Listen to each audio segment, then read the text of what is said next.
This video will help you sleep and relax. But before we begin, I would like to know which city you're from and what time you're watching this. Now, subscribe to the channel, relax, and let's begin. I've always loved reading. Books have been my escape since childhood, so naturally when I saw the "Help Wanted" sign in the window of Langley's Books in downtown Oak Ridge, it felt like fate. The shop was one of those classic independent bookstores you don't see much anymore, wedged between a coffee shop and a vintage clothing store, with a faded green awning and a brass bell that jingled when you opened the door.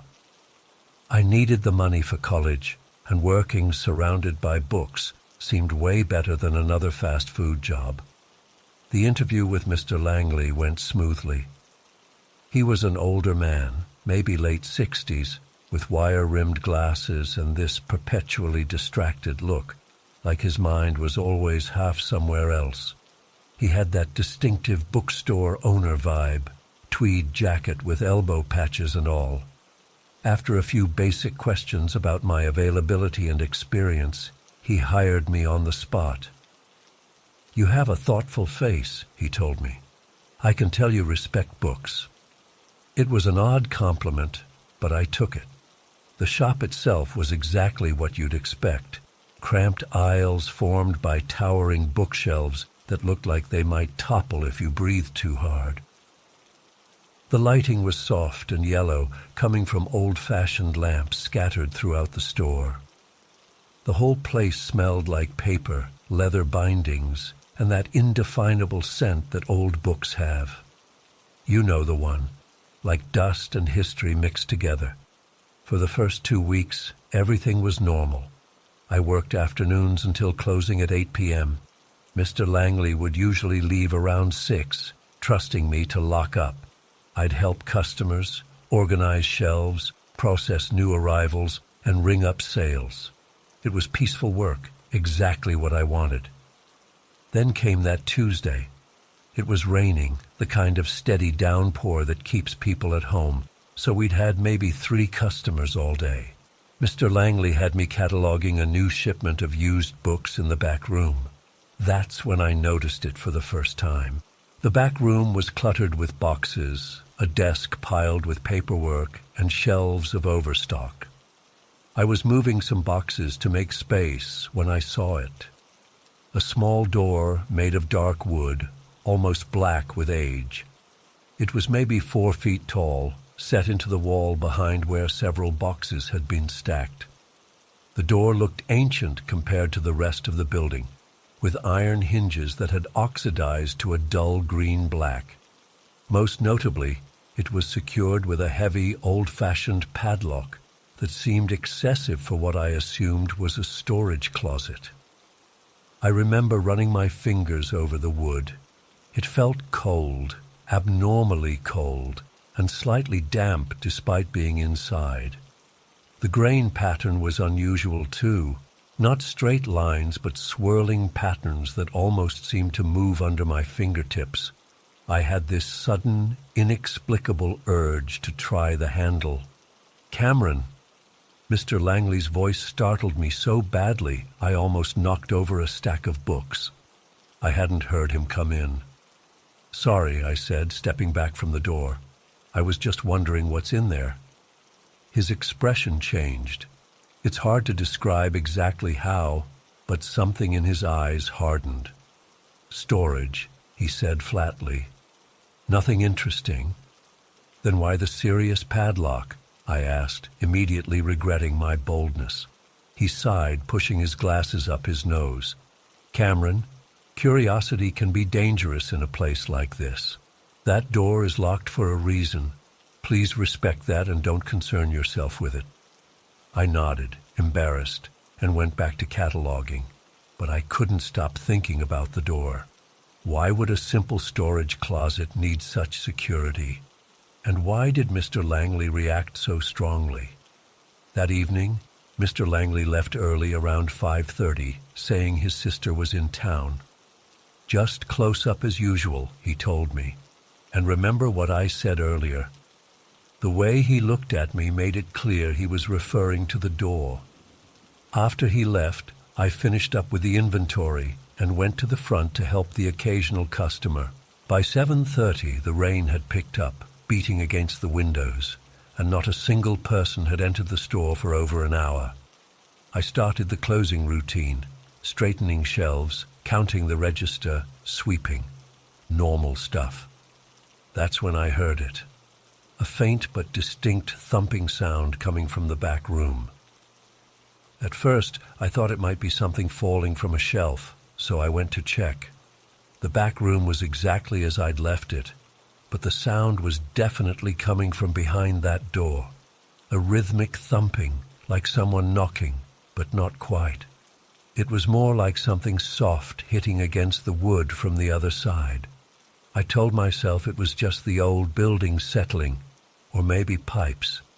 Old buildings make weird noises all the time, right? But as I stood there, the thumping changed to a soft scratching sound, like fingernails dragging slowly across the door. Then I heard the whispers. They were so faint I almost thought I was imagining them. I leaned closer, not touching the door but bringing my ear near it. The whispers weren't in any language I recognized, just breathy, urgent sounds that somehow conveyed desperation. But one word came through clearly. Help.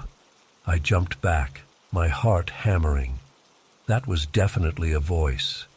And it had said, help. I pulled out my phone and texted Mr. Langley. There are noises coming from the locked door in the back room. Sounds like someone might be stuck in there. 3 minutes later, he responded, do not open that door. I'm on my way. 20 minutes. His response only heightened my anxiety. If it was just storage, why the panic? What if someone was trapped? What if they needed immediate help? The sounds continued, getting louder.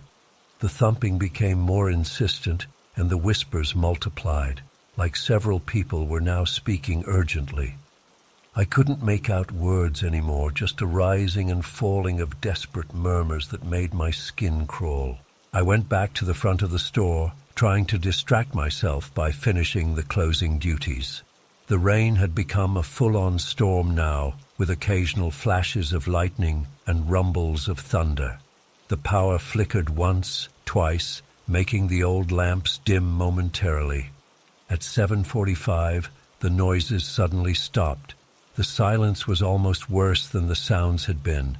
I waited, listening intently, but heard nothing except the rain and distant thunder. Maybe whatever it was had given up. I started to relax a little, telling myself I'd overreacted.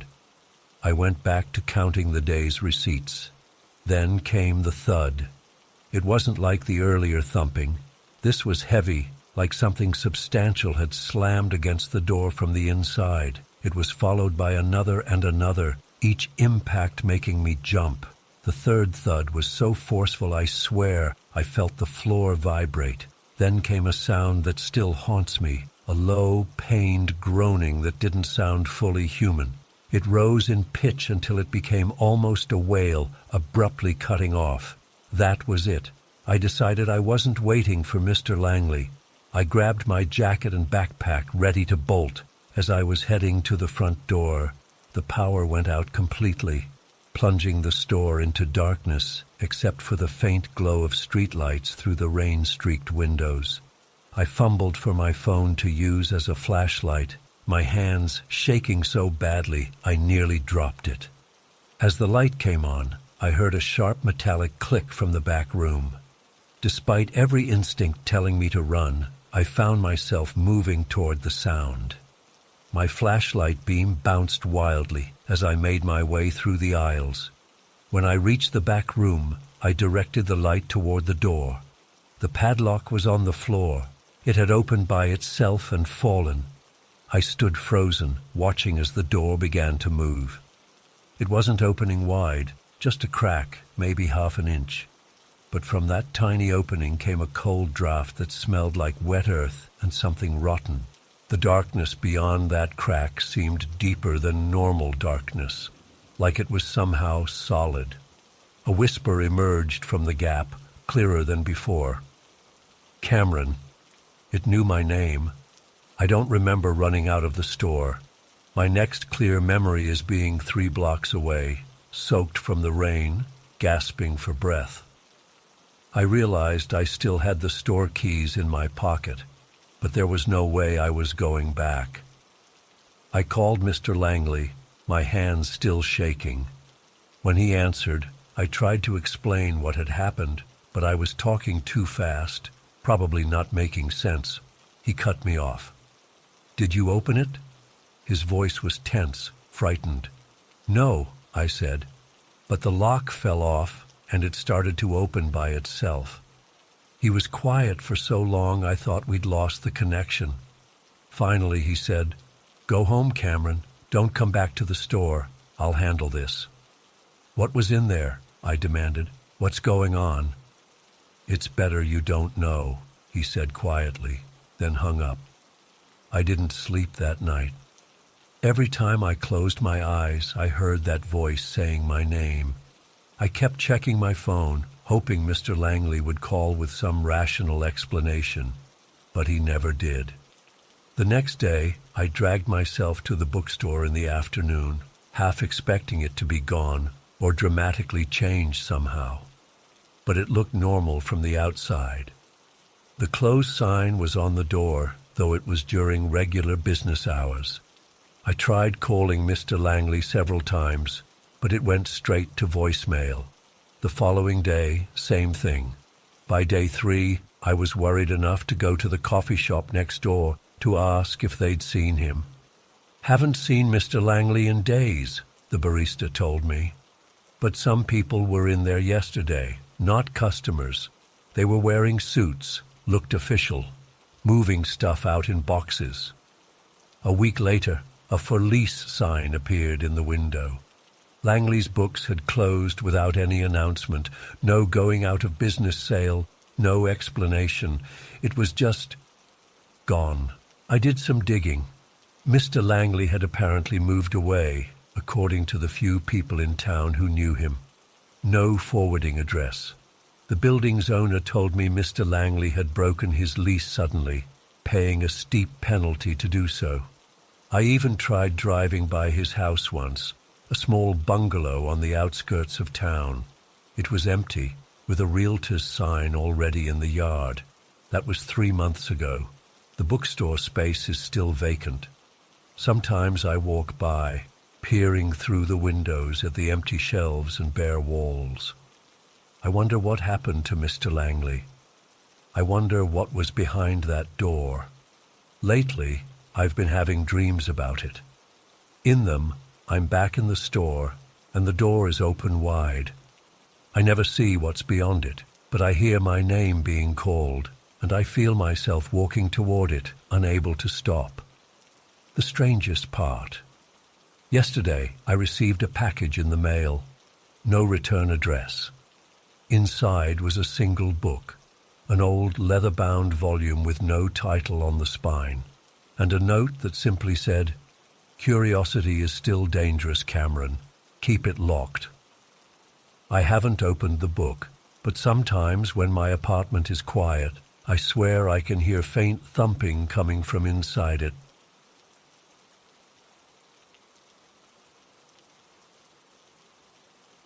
I've been an avid hunter for most of my life, but honestly, the hunting part has become secondary over the years. What I really crave is the solitude, that feeling of being completely disconnected from the noise and chaos of everyday life. Last fall, I decided to take a solo trip to Blackwood Ridge, a spot I've been going to for almost a decade now. It's about 3 hours from my house, deep in national forest land where there aren't any marked trails or campsites, just pristine wilderness. This particular area is special to me because it's so damn isolated. I've never once encountered another person there in all my years of visiting. There's this perfect little clearing about 4 miles in from where I park my truck, nestled between 2 ridge lines with a small stream nearby. It's my own private sanctuary, and I've spent countless peaceful nights there. I arrived at the trailhead around noon that day. The weather was perfect, crisp autumn air, not too cold yet. I packed light, just my backpack with a small tent, sleeping bag, some food, water filter, and my trusty .30-06 rifle. Not that I planned on hunting much, but I always bring it for protection and the occasional opportunity if something crosses my path. The hike-in was uneventful. 4 miles of dense forest, crossing a few small creeks, climbing over fallen trees. The familiar path put my mind at ease immediately. When I reached my clearing around 3 p.m., everything was exactly as I remembered it. I set up my small tent, gathered firewood, and filtered some water from the stream. By sunset, I had a perfect little camp established and a decent fire going. I heated up some canned stew for dinner, sipped on a flask of whiskey, and just sat there watching the flames dance while darkness settled around me. No phone, no people, no problems. Just me and the woods. That feeling of absolute peace is something I can't even properly describe. The forest was alive with its usual nighttime sounds, crickets chirping, the occasional owl hooting, small creatures rustling in the underbrush. Normal stuff that I've always found comforting. I dozed off in my camp chair sometime around 10 p.m. I wasn't fully asleep, just in that half-awake state where your mind starts to drift. That's when I first heard it. Singing. A man's voice, faint but clear enough to make out that it was definitely singing. It was coming from somewhere in the forest, probably a few hundred yards away. At first I thought maybe I was dreaming it, or it was just the wind playing tricks on me. But as I became more alert, the singing continued.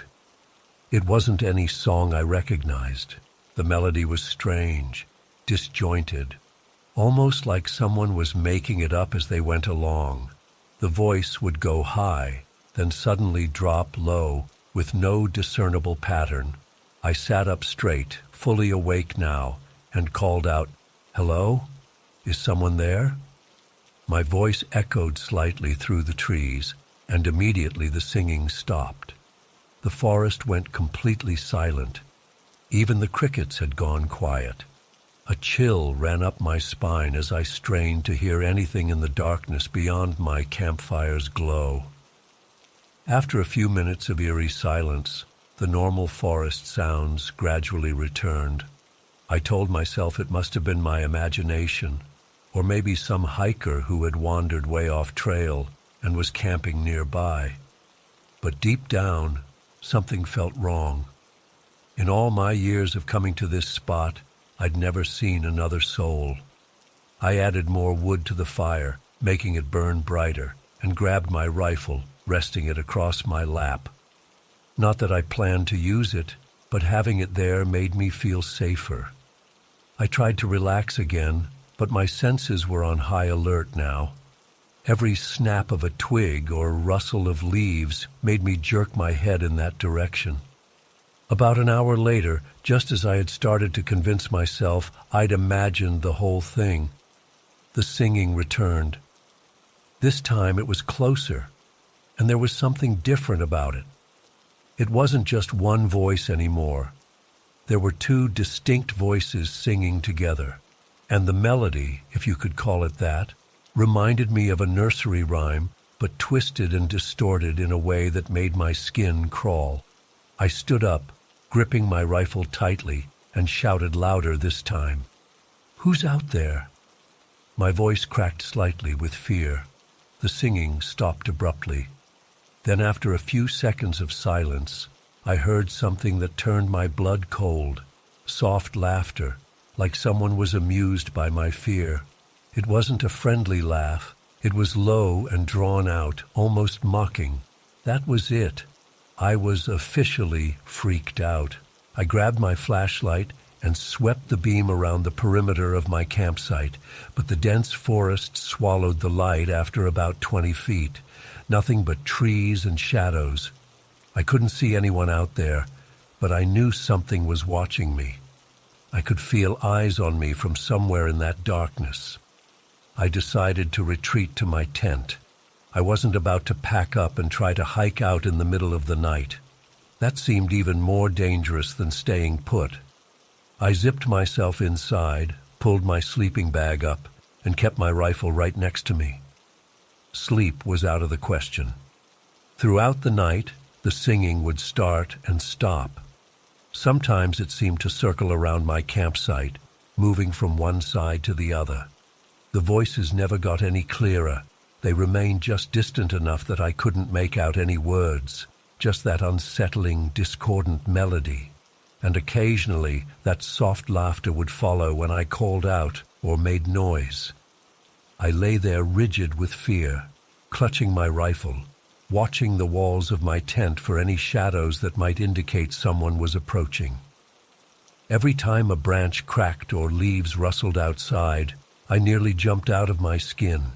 The hours crawled by agonizingly slowly. At one point, probably around 3 a.m., the singing stopped completely.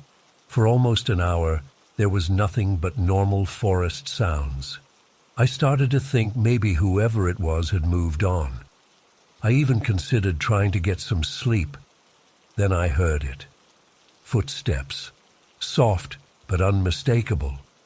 Someone was walking around my campsite. The steps were slow and deliberate, circling my tent. They'd take a few steps, pause, then a few more. I could hear the crunch of dry leaves and twigs under their feet. I was paralyzed with fear. I wanted to shout out, to threaten them with my rifle, but my throat had closed up. I couldn't make a sound. The footsteps completed a full circle around my tent, then stopped right outside the entrance. I held my breath, finger hovering near the trigger of my rifle, pointed at the tent door. I was certain that any second someone would unzip the tent and reach inside. My heart was pounding so hard I thought it might burst out of my chest, but nothing happened. After what felt like an eternity, the footsteps started again, moving away from my tent, back into the forest. The singing resumed, but farther away now, gradually fading until I couldn't hear it anymore. I didn't move from that position until the first light of dawn started to filter through the trees. Even then, I waited until it was fully light before I dared to unzip my tent. When I finally emerged, stiff and exhausted, the forest looked perfectly normal in the morning light. Birds were chirping, the stream was gurgling nearby, and my campfire had died down to embers. For a brief moment, I wondered if I had imagined the whole thing, if it had all been some vivid nightmare brought on by isolation. Then I saw them, footprints, bare human footprints in the soft earth around my fire pit, clearly visible in the morning dew. They formed a perfect circle around where I had been sitting the night before. The impressions were deep, suggesting whoever made them had stood in each spot for a long time, watching me. My heart racing, I followed the tracks with my eyes. They led away from my campsite and into the forest, heading deeper into the wilderness. They were definitely human footprints, but something about them wasn't quite right. The stride length was too long, and the impressions of the toes seemed off somehow. I couldn't put my finger on it, but they didn't look like normal footprints. That was all I needed to see. I broke down my camp faster than I ever have before, stuffing everything haphazardly into my backpack. I didn't bother with breakfast or even coffee. I just wanted to get the hell out of there. As I shouldered my pack and grabbed my rifle, I took one last look at those footprints. I couldn't shake the thought that whatever had been watching me, singing those twisted songs, wasn't entirely human.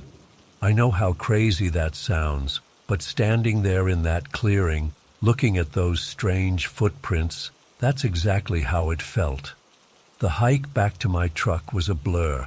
I practically ran the whole way, constantly looking over my shoulder, expecting to see someone or something following me. I didn't hear any more singing, but I couldn't escape the feeling that I was being watched the entire time. When I finally reached my truck, I threw my gear in the back and got the hell out of there. I haven't been back to Blackwood Ridge since, and I don't think I ever will go back. Sometimes at night, when I'm drifting off to sleep, I still hear those voices in my head, singing that twisted, discordant melody. And I wonder what would have happened if I had stepped outside my tent that night, or if I hadn't woken up when I did. I've tried researching the area since then, looking for any stories or legends about Blackwood Ridge. I haven't found much, but there are a few scattered reports from other hikers about hearing strange singing in those woods. Most people laugh it off as the wind or animal noises, but I know what I heard, and I know what I saw. Those footprints were real. Someone or something was watching me that night, circling my camp, singing those eerie songs. And the thought that keeps me up at night is that I still don't know what they wanted or why they left without doing anything. Were they just trying to scare me? Or did I narrowly escape something much worse? I keep thinking about how they must have been standing there, just feet away from me while I dozed by the fire. How vulnerable I was. How easily they could have. I don't even want to finish that thought. All I know is that I'm never going back to Blackwood Ridge.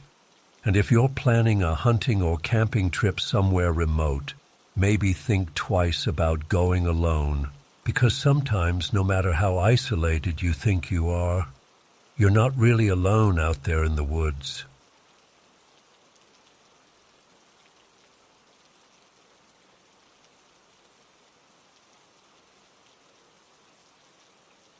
I've been hunting for nearly 20 years, spent countless nights alone in the wilderness, weathered storms, close calls with wildlife, you name it. Nothing's ever really scared me out there.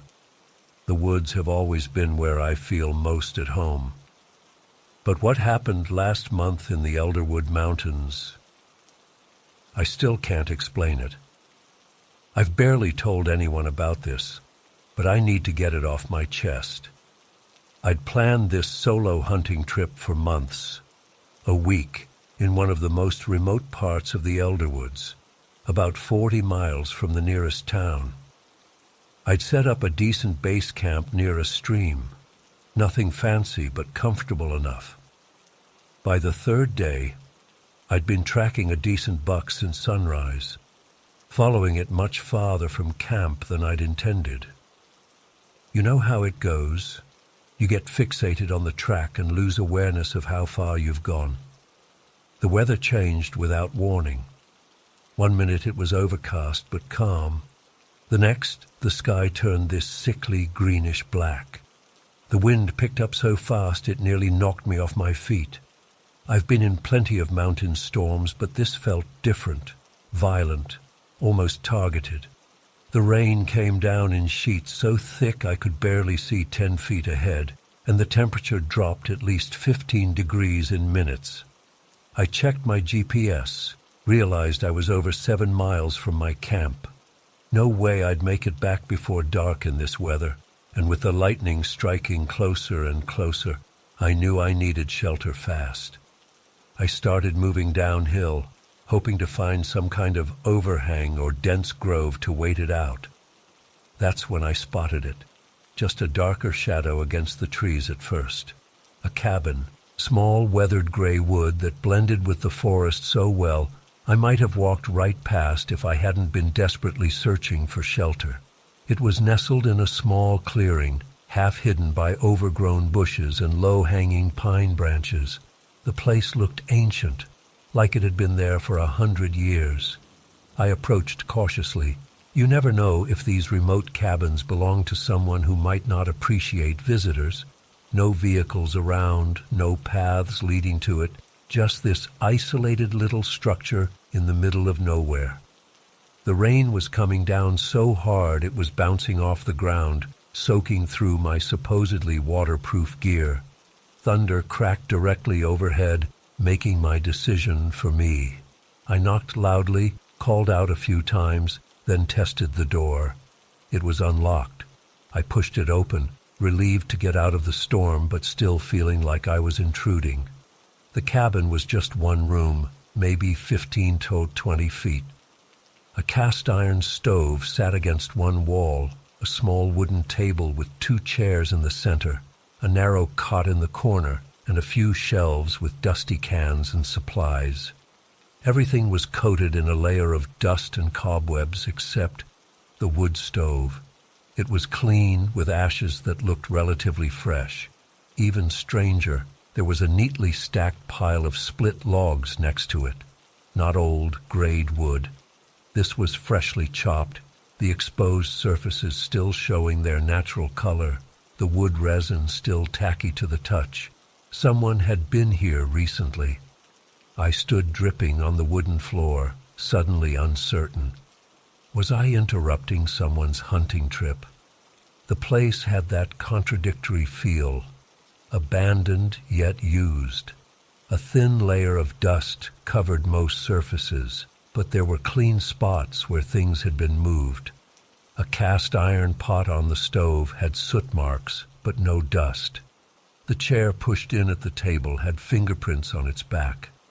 "Hello," I called out again, louder this time. Nothing but the sound of rain hammering the roof and thunder rolling across the mountains. I was shivering, soaked through, and daylight was fading fast. Whoever owned this place, they weren't here now, and I needed to warm up. I decided to use the stove, figuring I'd replace whatever wood I used before leaving. I got a fire going, hung my wet outer layers on the backs of the chairs, and took stock of my situation. My pack was relatively dry inside, so I still had food, water, and a flashlight. My rifle was fine. I'd kept it covered. Cell service was non-existent out here, but I had my GPS. According to it, I was in a part of the Elderwoods I'd never been to before, in a valley not marked on any of my maps. The cabin wasn't indicated either, which wasn't surprising for structures this remote. The storm showed no signs of letting up as darkness fell. Wind howled around the cabin's corners, finding every crack and whistling through. Rain pounded the roof so loud it sounded like someone was throwing handfuls of gravel. I decided I'd spend the night and head back to my camp at first light. I heated some soup on the stove, ate it straight from the can, and tried to settle in. The cot looked ancient, but it was better than the floor. I spread my sleeping bag on top, keeping my boots on and my rifle close. I wasn't scared exactly, just uneasy. Something about the cabin felt off. I dozed off to the sound of the storm, then jerked awake when the door suddenly creaked open. The wind had caught it somehow, pushing it inward despite the latch. I got up, closed it, and this time made sure the latch caught properly, tugging it to test. It was secure. The fire had died down, so I added a couple logs and checked my watch, just past midnight. The storm was still raging. I lay back down, trying to get comfortable again, straining to hear anything beyond the constant noise of wind and rain. Every few minutes, the structure would creak and shift with a particularly strong gust. I must have fallen asleep again because the next thing I knew I was jolting awake, heart pounding. Something had changed. The rain had slowed to a steady patter, the wind no longer howling. And in that relative quiet I heard it, a soft, rhythmic scraping sound from outside, like something being dragged slowly across the ground. Scrap. Pause. Scrap. Pause. I sat up, reaching for my rifle. The sound stopped. I waited, ears straining in the darkness. Nothing for maybe 20 seconds. Then it started again, closer to the cabin this time. Scrap. Pause. Scrap. It wasn't an animal. It was too regular, too deliberate. I clicked on my flashlight, keeping the beam low as I moved to the cabin's single window. The glass was warped and old, distorting the view outside. Rain streaked down the pane, and beyond it was pure darkness. I couldn't see anything except the nearest trees illuminated by my light. The scraping stopped again. I waited at the window, sweeping my light across what little I could see of the clearing. Nothing moved.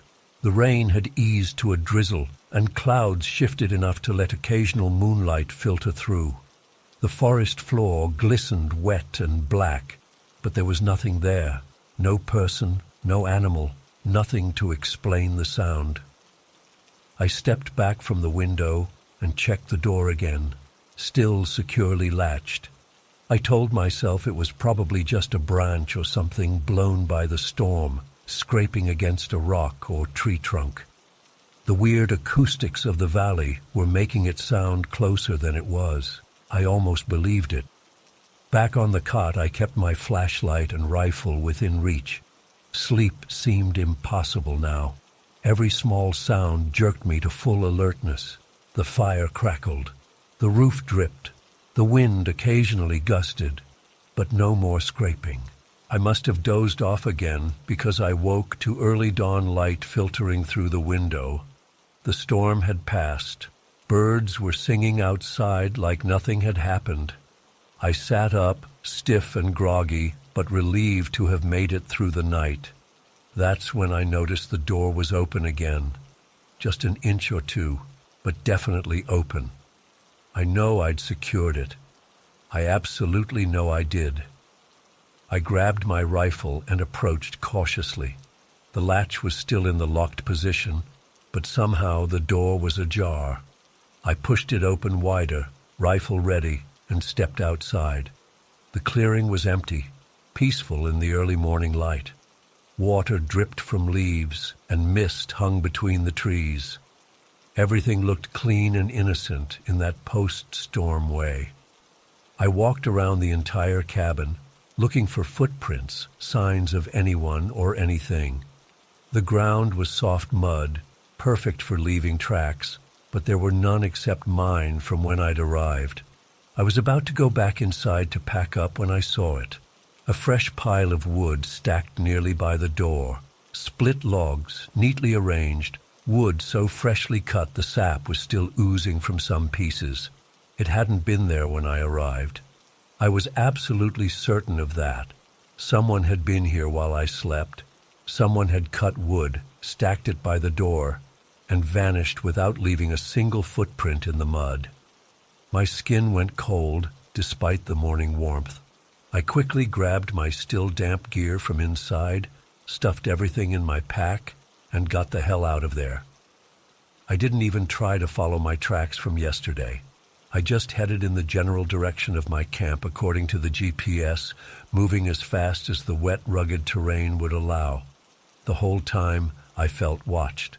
I kept spinning around, checking behind me, but never saw anyone. The forest seemed extra quiet, like everything was holding its breath. It took me almost 3 hours to get back to my camp. Everything was exactly as I'd left it, but I didn't feel safe there anymore. I packed up in record time, not even bothering to properly clean the site. I just wanted to get back to my truck and drive away from these mountains. The hike back to the trailhead took another 4 hours. I kept looking over my shoulder the entire way, jumping at every snapped twig or rustling leaf. When I finally saw the parking area through the trees, relief hit me so hard I nearly sat down right there. Then I saw my truck, and that relief evaporated instantly. Sitting on the hood, perfectly centered, was a single freshly split log. The cut faces were bright and new, sap still glistening in the afternoon sun, identical to the wood that had been stacked outside the cabin. There was no note, no message, nothing but the log itself. I approached slowly, looking around the empty parking area. No other vehicles, no people, nothing out of place except that log. I picked it up. It was heavy, real. not something I'd imagined. I threw it into the woods as hard as I could, jumped in my truck, and drove away, checking my rearview mirror every few seconds. I've been trying to rationalize what happened. Maybe there was a caretaker for the cabin who came by during the night, found me there, and decided to leave me alone. Maybe they chopped wood in the morning while I slept, somehow without making noise or leaving tracks. Maybe they followed me all the way back to make sure I left their territory, then put the log on my truck as some kind of warning. But none of that explains the lack of footprints in mud that captured mine perfectly. Or how the door opened while still latched, or how they knew which vehicle was mine in the parking area. I haven't told many people about this. It sounds crazy, I know, but I've been hunting those mountains for years and never found that cabin before. I've searched maps, property records, history of the area. There's no record of any structure in that valley. According to official records, it doesn't exist. I won't be going back to the Elderwoods. Whatever was out there that night, whatever watched me, dragged something around the cabin, stacked wood, and followed me back to my truck without leaving a single trace. I don't want to meet it face to face. I've been a hunter for most of my adult life, something like 12 years now. There's always been this peace I find in the woods that I can't get anywhere else. Just me, my rifle, and miles of quiet forest. No phones ringing, no emails to answer, no people asking for things. Just silence and the occasional snap of a twig or rustle of leaves. Or at least, that's how it used to be. 5 years ago, something happened that I still can't explain. I've told exactly 2 people about it. My wife, who looked at me like I was nuts, and my buddy Dan, who just got real quiet after I finished talking. I'm writing it all down now because, honestly, I need to get it out of my system. Maybe someone out there has seen something similar. It was late October, peak hunting season in our area. Dan's uncle owns a big stretch of private land bordering Shadow Vale Forest. Beautiful property, about 300 acres with perfect terrain for whitetail. Dan usually came with me, but that weekend his kid was sick with some nasty flu, so I decided to go alone. I'd hunted solo plenty of times before and knew the property well enough. I arrived around 2 p.m. that Saturday. The weather was perfect, crisp, cold enough to see my breath, but not so cold that I'd be uncomfortable sitting for hours. The sky was clear, and the forecast promised it would stay that way until well after dark. I parked my truck at the access point, grabbed my gear and rifle, and started hiking in. The spot I had in mind was about 1.5 miles from where I parked. It was an area overlooking the edge of a small valley with a creek running through it. One of those natural funnels that deer tend to follow. I'd seen plenty of buck sign there earlier in the season when scouting with Dan. Scrapes, rubs on trees, tracks, the works. I settled into position against a large oak tree around 3 p.m. My plan was to hunt until dark, which would be around 6:30. I had my rifle, a Remington .308 that had been with me for years, propped up on my knee, binoculars hanging around my neck, and a small pack with water, some beef jerky, and a headlamp for the walk back to the truck. I was dressed in full camo with an orange vest for safety, though I knew I was the only one on the property that day. The first couple hours passed uneventfully. I spotted a few squirrels and a raccoon waddling along the creek, but no deer. That's hunting for you. Lots of waiting, watching, and listening. I didn't mind. The forest was doing its thing around me, birds calling, leaves occasionally drifting down, the sun slowly working its way toward the horizon. Around 5:30, the light began to change. The sun wasn't quite setting yet, but the shadows were getting longer, darker. That golden hour light that photographers love was filtering through the trees. It's usually prime time for deer movement. That's when I first noticed something odd at the far end of the valley, maybe 200 yards away. Two small points of light like reflection off glass. My first thought was that another hunter had somehow wandered onto the property, and I was seeing sunlight reflecting off their binoculars or scope.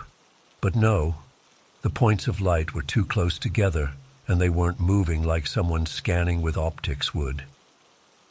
My second thought was deer eyes.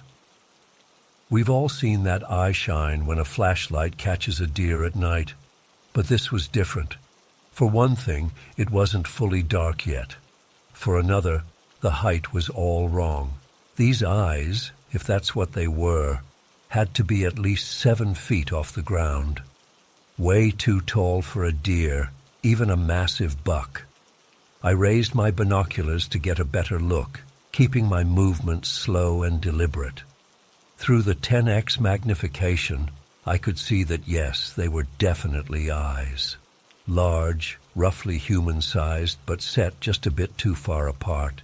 The color was wrong too, not the amber reflection you'd expect from a deer, but something darker, almost greenish-black. As I watched, trying to make out any shape around the eyes, something happened that sent ice down my spine. The eyes blinked, not up and down like a person or an animal would blink. They blinked sideways, the lids closing from the sides toward the center, like nothing I've ever seen on this earth. I lowered the binoculars, my heart suddenly pounding. I thought maybe the strange light was playing tricks on me. I raised them again, hands slightly shaky now, and refocused. The eyes were still there, still watching, and as I looked, they blinked that same horizontal way again. There was no mistaking it this time. Worse, whatever it was had moved closer, maybe 150 yards away now. I hadn't heard anything, no footsteps, no breaking branches, nothing.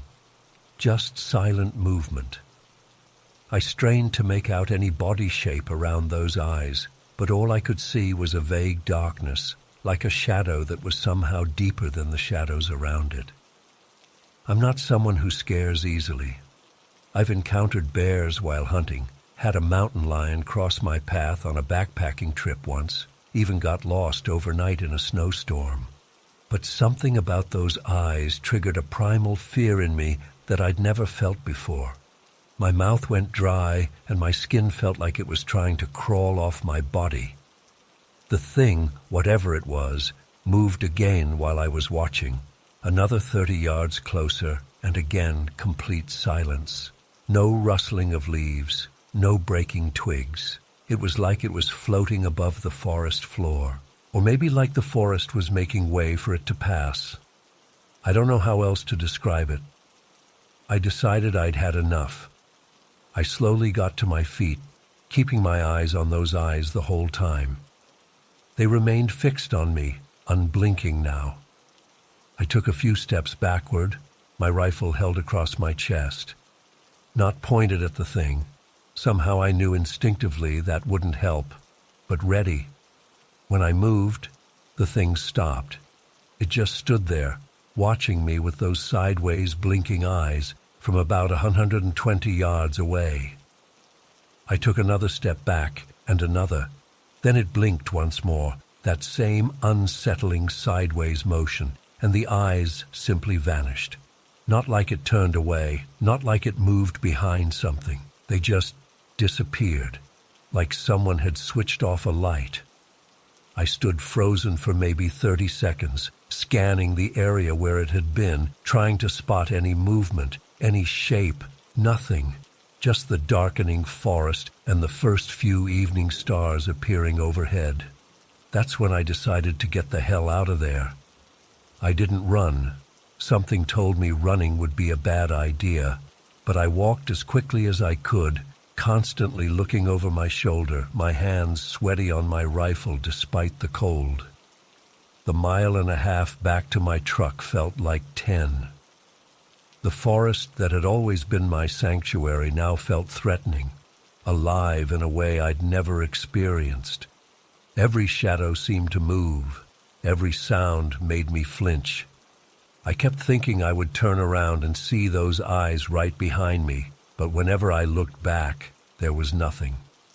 When I finally reached my truck, I threw my gear in the back and got behind the wheel so fast I smacked my head on the door frame. I remember sitting there, breathing hard, key in my hand, staring at the darkening woods. I half expected to see those eyes at the edge of the trees, watching me. I didn't see anything, but the feeling of being watched was overwhelming. I started the engine and got out of there, gravel spitting from under my tires. The drive home was about 45 minutes. I checked my rearview mirror so often I'm surprised I didn't drive off the road. Every pair of headlights behind me made my heart jump. When I finally pulled into my driveway, I sat in the truck for a long time, trying to make sense of what I'd seen. There had to be a rational explanation, right? Maybe it was some weird reflection. Maybe it was an owl. They have big eyes. But deep down, I knew better. What I'd seen wasn't natural. The height, the sideways blinking, the silent movement, none of it made sense. I eventually went inside. My wife asked how the hunting went, and I just said I hadn't seen any deer. I couldn't bring myself to tell her then. I was still trying to convince myself I'd imagined it. But I hadn't imagined it. I know what I saw. I called Dan the next day and made some excuse about why I left early. I didn't tell him the truth until months later, over beers, when I finally worked up the courage. Like I said, he just got real quiet. Then he told me his uncle doesn't go to that part of the property much. Said there are old stories about Shadow Vale Forest, though he wouldn't elaborate. It's been 5 years now. I still hunt, but never alone and never in Shadow Vale. Dan has invited me back to his uncle's property every season, and I always find some reason to hunt elsewhere. Better buck sign over in Clark County, I'll say. Or, my buddy's got a new spot he wants to show me. Dan doesn't push it. I think he understands. Sometimes at night, especially in the fall when the days get shorter and the darkness comes earlier, I find myself staring out my window at the tree line behind our house, just watching, waiting, looking for any sign of eyes that blink sideways. I've researched everything I can think of, animals with unusual eyes, folklore about forest creatures, even psychological explanations for what I might have seen. Nothing fits. Nothing explains it. What bothers me most isn't the fear, though that was real enough. It's the feeling I've had ever since, that whatever I saw was studying me, assessing me, that I was the one being hunted that day. The woods used to be where I found peace. Now, every time I'm in the forest, I feel like I'm being watched. Every shadow could be hiding those eyes. Every silent moment could be broken by something approaching without a sound. I don't know what was in Shadow Vale Forest that October evening. I don't know if it's still there, watching other hunters who wander too far into its territory. All I know is that the wilderness isn't the empty, peaceful place I once thought it was. Something's out there, something that doesn't belong, and it's watching.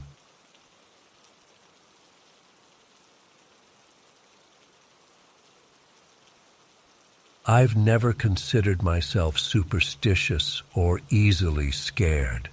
I've been hunting since I was old enough to hold a rifle, spent countless nights in the woods, and thought I'd seen everything nature could throw at me. But what happened at Whispering Canyon last month changed something in me. I'm still trying to make sense of it. It was mid-October, perfect hunting season. My buddy Greg and I had been planning this weekend trip for months, just 2 days away from our jobs, wives, and the constant ping of cell phones. We chose Whispering Canyon because we'd heard it was good deer country, and honestly, because neither of us had ever been there before. Something about exploring new territory, always gets the blood pumping. The canyon's about an hour's drive from our town, out past where the paved roads end. We took my pickup, loaded with our gear, tents, sleeping bags, cooler full of beer and food, and our rifles. Greg kept going on about how his new scope was going to be a game changer. Normal stuff. Everything was normal. We reached the canyon rim around 10 a.m. that Saturday. From up top, it looked like any other stretch of wilderness. Dense forest below, steep rocky walls descending maybe 300 feet, a thin stream visible through the trees at the bottom. The ranger station was just a small wooden building with a single park service truck parked outside. The ranger checked our hunting permits, reminded us about fire safety. It had been a dry fall, and mentioned that we'd likely have the place to ourselves since tourist season was over. "It gets real quiet down there," he said. "That's how it got its name." I remember laughing at that. Quiet's exactly what we're looking for. The hike down wasn't bad, a switchback trail cut into the canyon wall. It was steep in spots, but nothing we couldn't handle with our packs. I remember noticing about halfway down that the birds had stopped singing. At the time, I just figured it was the time of day, or maybe they were spooked by our presence. Now I know better. By the time we reached the canyon floor, I felt off. Not scared, not yet, but there was this pressure in my ears, like when you're on an airplane. Greg felt it too. We kept stopping to pop our ears, but the pressure never quite went away. "Man, it's dead quiet down here," Greg said, his voice seeming unnaturally loud. He was right. There was no wind rustling the leaves, no birds, no squirrels chattering, not even the buzz of insects. Just complete silence except for the sound of our boots crunching leaves and twigs. I've been in quiet places before, but this was different. It was like the sound was being sucked out of the air. We found a decent clearing about a mile from the trail and set up camp.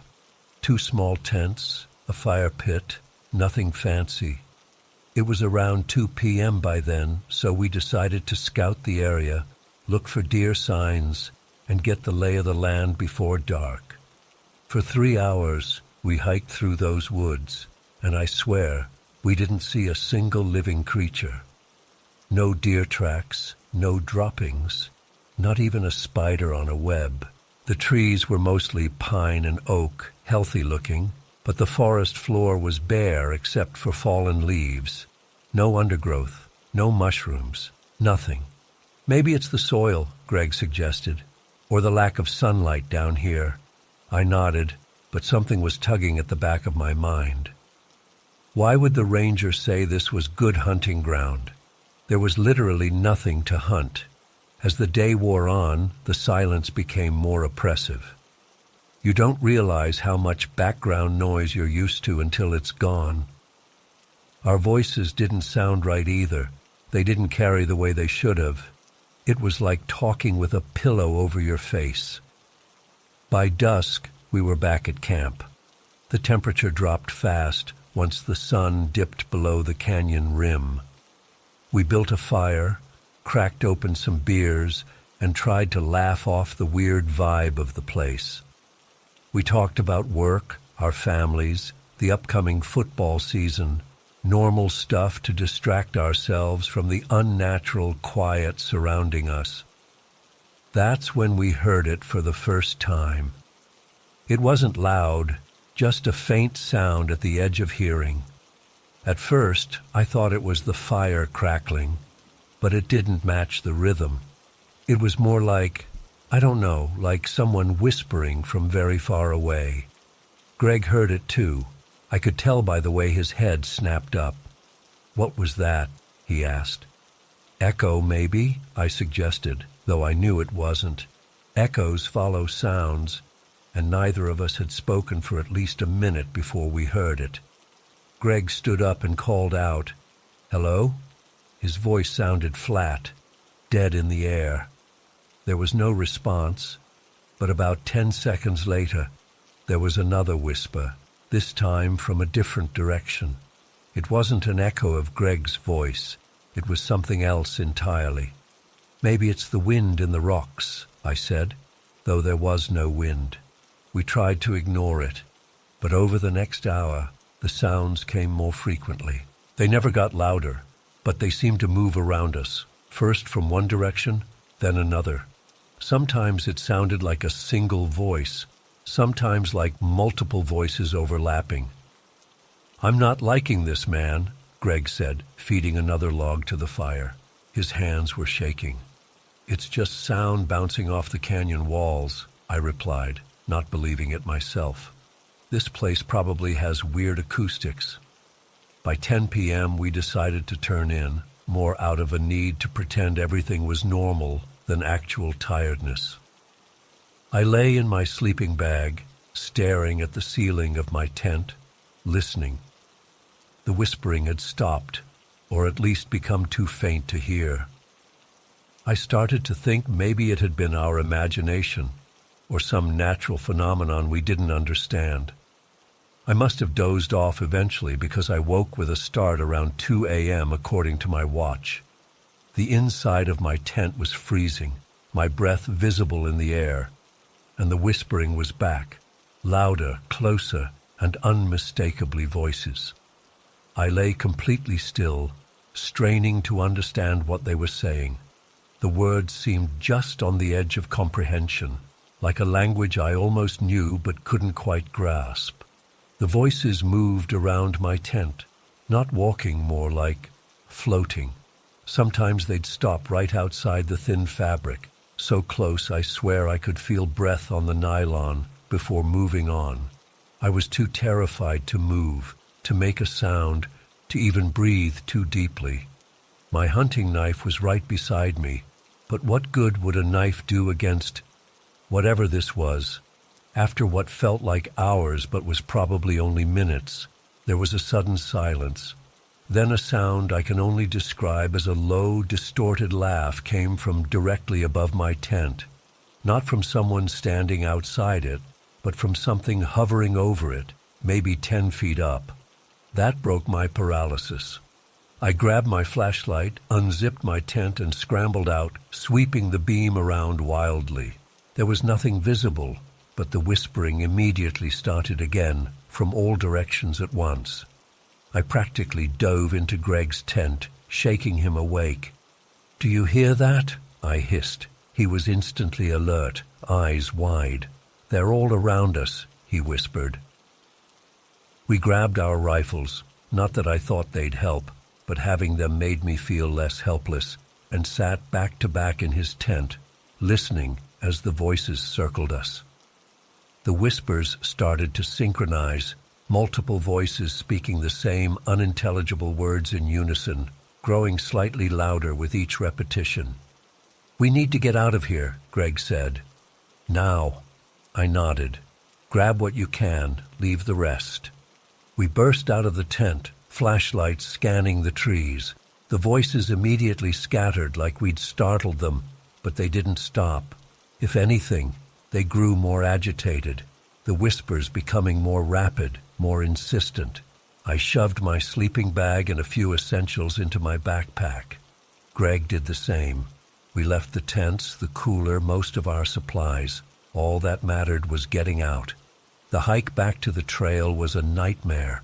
Our flashlights barely penetrated the darkness between the trees. The voices followed us, sometimes right behind us, sometimes circling ahead to cut us off, forcing us to change direction. They were playing with us, and they were getting louder. By the time we found the trail leading up the canyon wall, the whispers had transformed into actual voices, still distorted, still mostly unintelligible, but with occasional words or phrases I could almost understand. They seemed to be arguing with each other, some wanting to let us go, others wanting something else. The climb up was the hardest physical thing I've ever done. The trail that had seemed merely steep on the way down now felt nearly vertical. Our packs, though half empty, weighed a ton. Our legs burned, Our lungs heaved in the thin, cold air, and all the while the voices pursued us, echoing off the canyon walls, creating a disorienting chorus that seemed to come from everywhere at once. About halfway up, Greg stumbled and fell to his knees. I grabbed his arm to help him up, and in that moment, a voice spoke directly into my ear. Clear, distinct, not a whisper at all.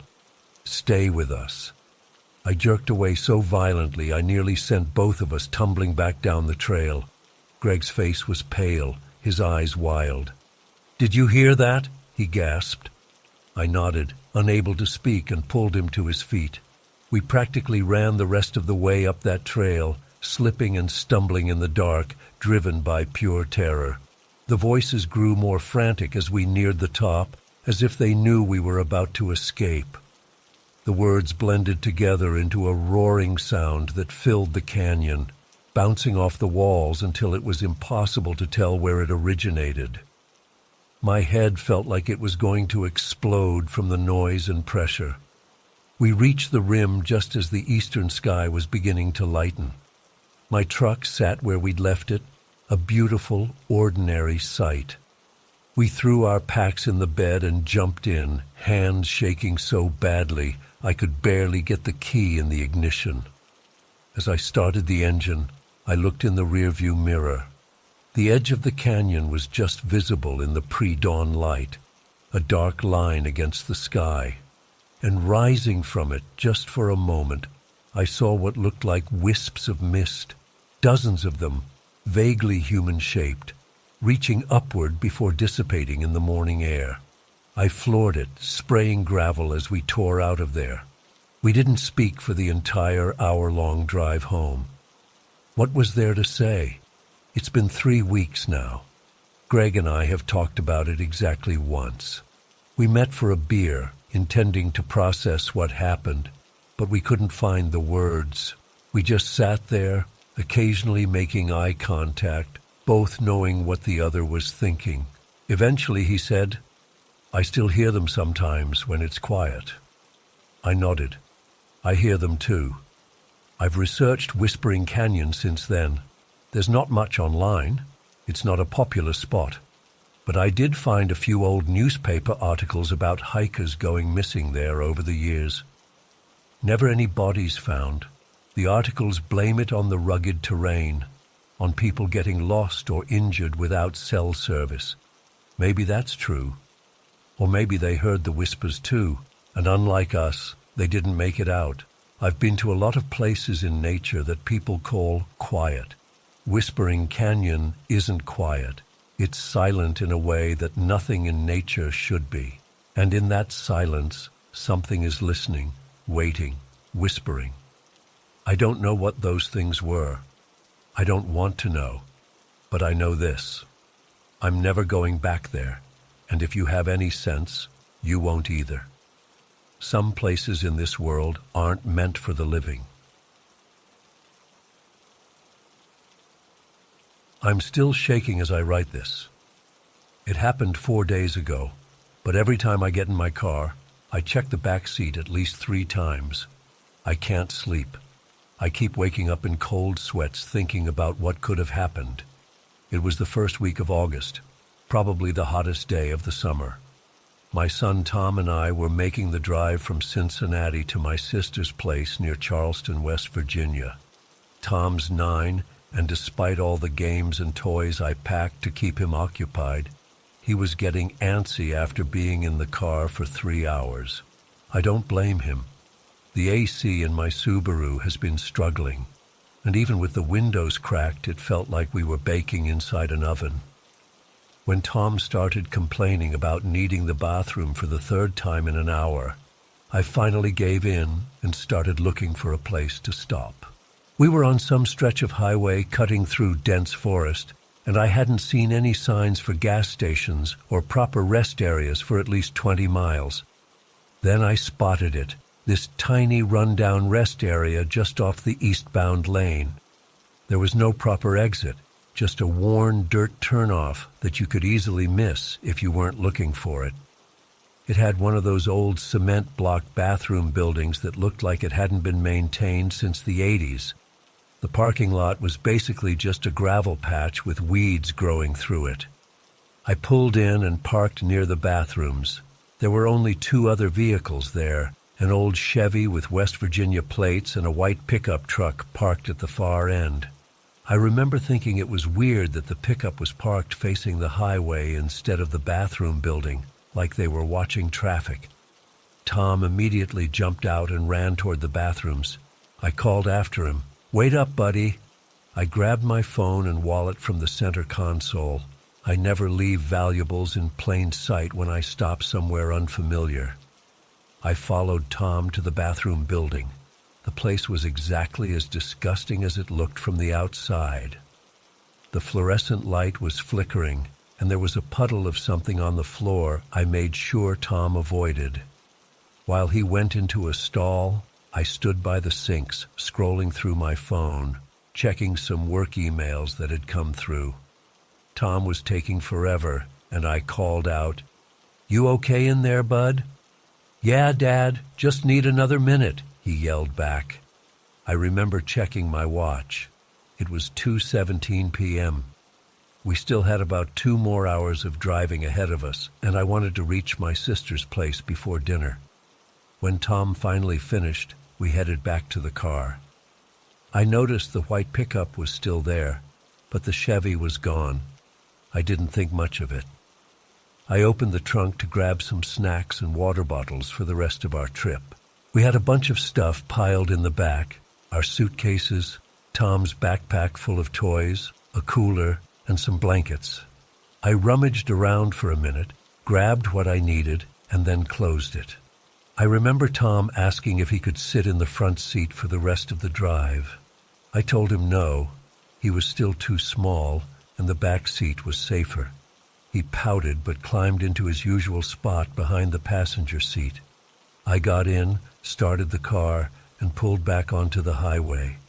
For about 15 minutes, everything was normal. Tom was playing on his Nintendo Switch, and I was focused on the road, thinking about nothing in particular. That's when I first noticed the white pickup truck behind us.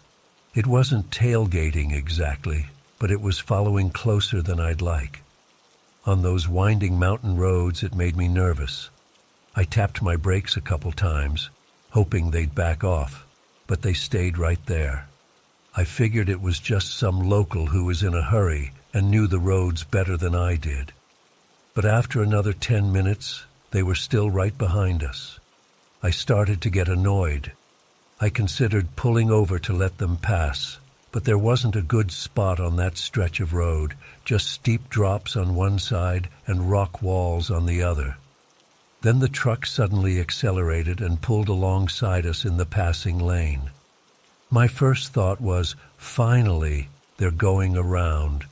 But instead of passing, they matched my speed. I glanced over annoyed, ready to see some road rage jerk, but what I saw instead made my blood run cold. The driver was a middle-aged guy with a gray beard, frantically waving at me and mouthing something I couldn't understand. He wasn't angry. He looked terrified. He kept pointing back toward my car. I couldn't hear what he was saying over the road noise, but I could read his lips clearly enough. "Back seat. Look at your back seat." My heart stopped. Tom was in the back seat. I immediately looked in the rearview mirror. Tom was fine, still playing his game, oblivious to what was happening. But then I noticed something that made my stomach drop. The blanket pile behind him, on the other side of the back seat, looked different, higher. And I swear to God, I saw it move. I tried to keep my face neutral, not wanting to scare Tom. The pickup driver was still alongside us, pointing desperately. He gestured for me to pull over. Every instinct in my body was screaming at me to keep driving, to get away, but something in that man's eyes told me I needed to trust him.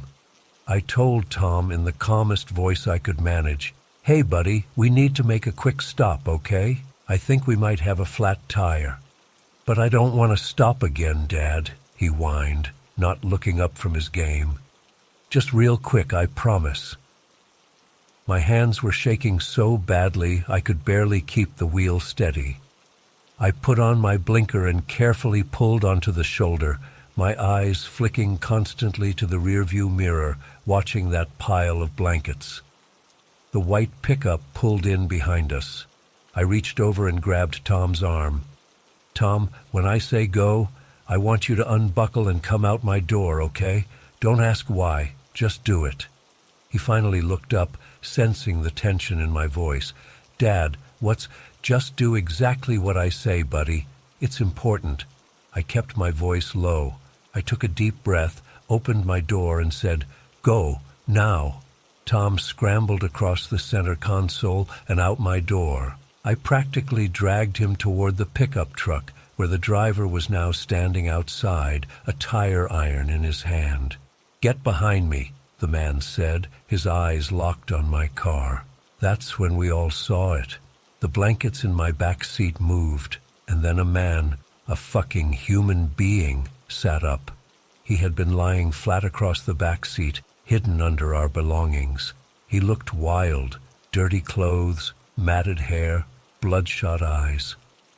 For a second he stared right at us through the rear window, and I'll never forget the expression on his face. It wasn't surprise or shame at being caught. It was fury, pure animalistic rage. Before any of us could react, he lunged across the seat, threw open the door on the far side of my car, and bolted. He sprinted across the highway, dodging a semi that blared its horn and nearly hit him. Then he disappeared into the woods on the other side of the road. The whole thing happened in maybe 10 seconds. Tom was clutching my leg, sobbing. I was in shock, staring at the spot where the man had vanished. The pickup driver put his hand on my shoulder. "You okay, man?" he asked. His voice was surprisingly gentle. I couldn't speak. I just nodded. "I saw him at the rest stop," the pickup driver explained. "I was parked facing the road, eating my lunch. Saw you and your boy go into the bathroom. Then I noticed this guy lurking by the tree line. He was watching you. When you went inside, he circled around your car, checking it out. Then he opened your back door and climbed in." I couldn't believe what I was seeing. Why didn't you stop him? Or warn us?" I finally managed to ask. He looked down. "I tried. By the time I realized what he was doing and got out of my truck, you were already coming back. I called out, but you didn't hear me. You were looking at your phone. Then you both got in and drove off before I could reach you. I followed as fast as I could." I felt sick. While I was checking emails, some stranger had been climbing into my car with my son just yards away. "Should we call the police?" I asked, looking back at the woods where the man had disappeared. The pickup driver, Mike was his name I later learned, shook his head. "We can, but they won't find him. These woods go for miles, and what are they going to do? He didn't actually hurt anybody or steal anything." I knew he was right. By the time any cops arrived, the man would be long gone. And what would I report? That someone hid in my car and then ran away? It seemed pointless. But now, days later, I regret not making that call. Maybe they would have caught him. Maybe he's done this before, or worse. We checked my entire car to make sure nothing was stolen and that the man hadn't left anything behind. Everything seemed normal, except for the impression of a body in the blankets and the faint smell of sweat that wasn't ours. Mike offered to follow us to the next town to make sure we were safe. I thanked him, but declined. I just wanted to get to my sister's as quickly as possible. We exchanged numbers, and I promised to let him know when we arrived safely. The rest of the drive was the most tense 2 hours of my life. Tom sat in the front seat with me, seatbelt laws be damned. Neither of us spoke much. I kept checking the rearview mirror every few seconds, half expecting to see that man's face appear from somewhere in the car. Tom just stared out the window, clutching his switch but not playing it. When we finally reached my sister's house, I broke down as soon as we got inside. I couldn't stop shaking. My sister wanted to call the police, but I still felt like there was nothing they could do. The man was gone, we were safe, and we were hours away from where it happened. That night, Tom crawled into bed with me. He hasn't done that since he was 6. He didn't want to talk about what happened, but he asked me, "Dad, how did he get in our car?" I told him the truth as gently as I could, that sometimes bad people do things like this, but that we were lucky because that other driver saw and helped us. "What did he want?" Tom asked next. I didn't have an answer for that. I still don't. And that's what keeps me up at night. What did he want? Why our car? Was it random, or had he been watching us? Was he planning to rob us? Hurt us? Take Tom? The possibilities are endless, and each one is more horrifying than the last. I keep thinking about what would have happened if Mike hadn't seen him. Would the man have stayed hidden until we reached our destination? Would he have attacked us on a more isolated stretch of road? Would he have waited until we stopped again? Or until we reached my sister's house? Now, I check the back seat of my car before getting in, even when I've just walked out of a store and the car has been locked. I check under the beds at night. I installed new deadbolts on all my doors at home. I bought a gun, something I swore I'd never do. But mostly, I think about how easily it happened, how I was distracted by my phone for just a minute or two, and that was all it took. How I never would have known he was there if it weren't for a complete stranger who cared enough to follow us and warn us. I don't know who that man in my back seat was. I don't know what he wanted or where he is now. All I know is that for 15 terrifying minutes, my son and I weren't alone in that car. And I'll never feel completely safe again.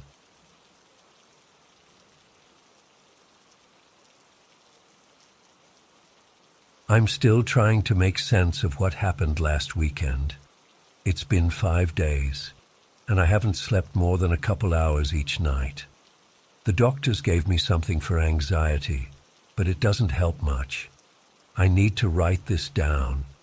Maybe someone here has experienced something similar, or can explain what we saw. It was supposed to be a simple road trip.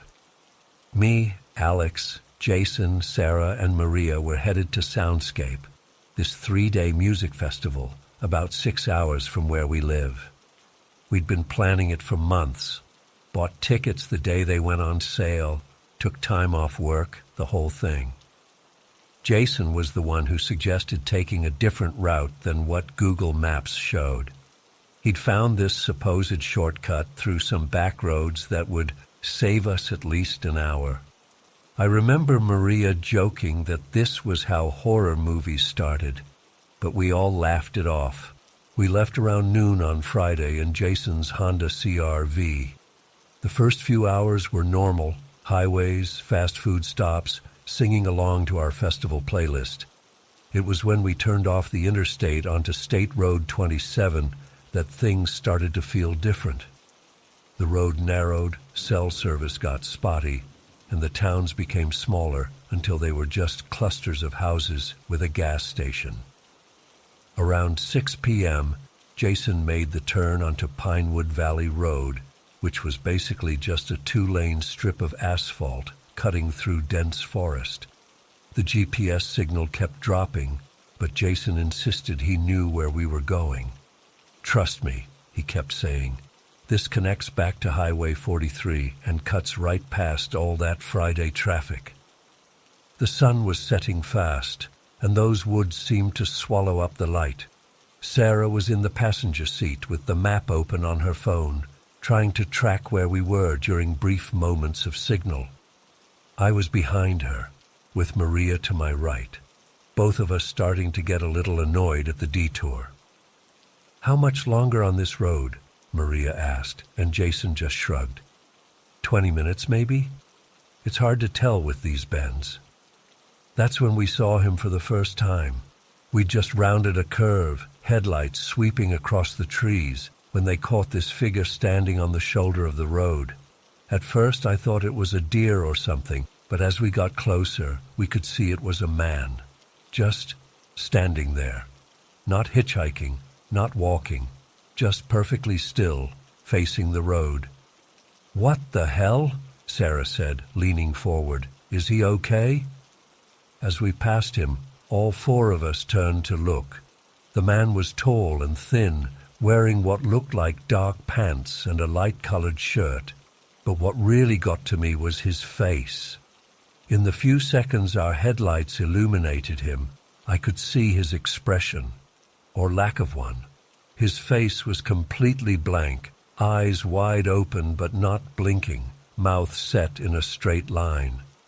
He didn't turn his head as we passed, didn't react at all. "That was weird," Jason said, glancing in the rearview mirror. "Did you guys see that? He was just standing there." "Maybe his car broke down," Maria suggested, but I could tell she was unsettled. "I didn't see any car," I said. "And who just stands like that in the middle of nowhere?" We kept driving, trying to brush it off with nervous jokes about backwoods locals. The road started to descend into a valley, winding downward through trees that pressed close on both sides. The only light came from our headlights and the dim purple glow of the sky after sunset. About 10 minutes later, we came to a bridge, this old steel structure spanning a deep ravine with a river far below. It was only wide enough for one car at a time, maybe 30 yards long, with rusted metal railings. Jason slowed down as we approached, and that's when Sarah gasped. "Guys," she said, her voice tight, "look at the other side." We all leaned forward, and my stomach dropped. Standing on the far side of the bridge was the same man. Same stance, same clothes, same blank expression. Just standing there, facing our approaching car. "That's impossible," Jason said, braking harder. "That's the same guy. How the hell did he get ahead of us?" My mind raced through possibilities. Maybe it was a different person who looked similar. Maybe there was some other road that connected faster than the winding one we'd taken. But deep down, I knew it was him, and there was no way he could have gotten there before us. "Just drive," Maria said, her voice tight. "Go across, now." Jason swallowed hard and started inching the car onto the bridge. The metal groaned beneath our tires, and I could see the river glinting far below through gaps in the decking.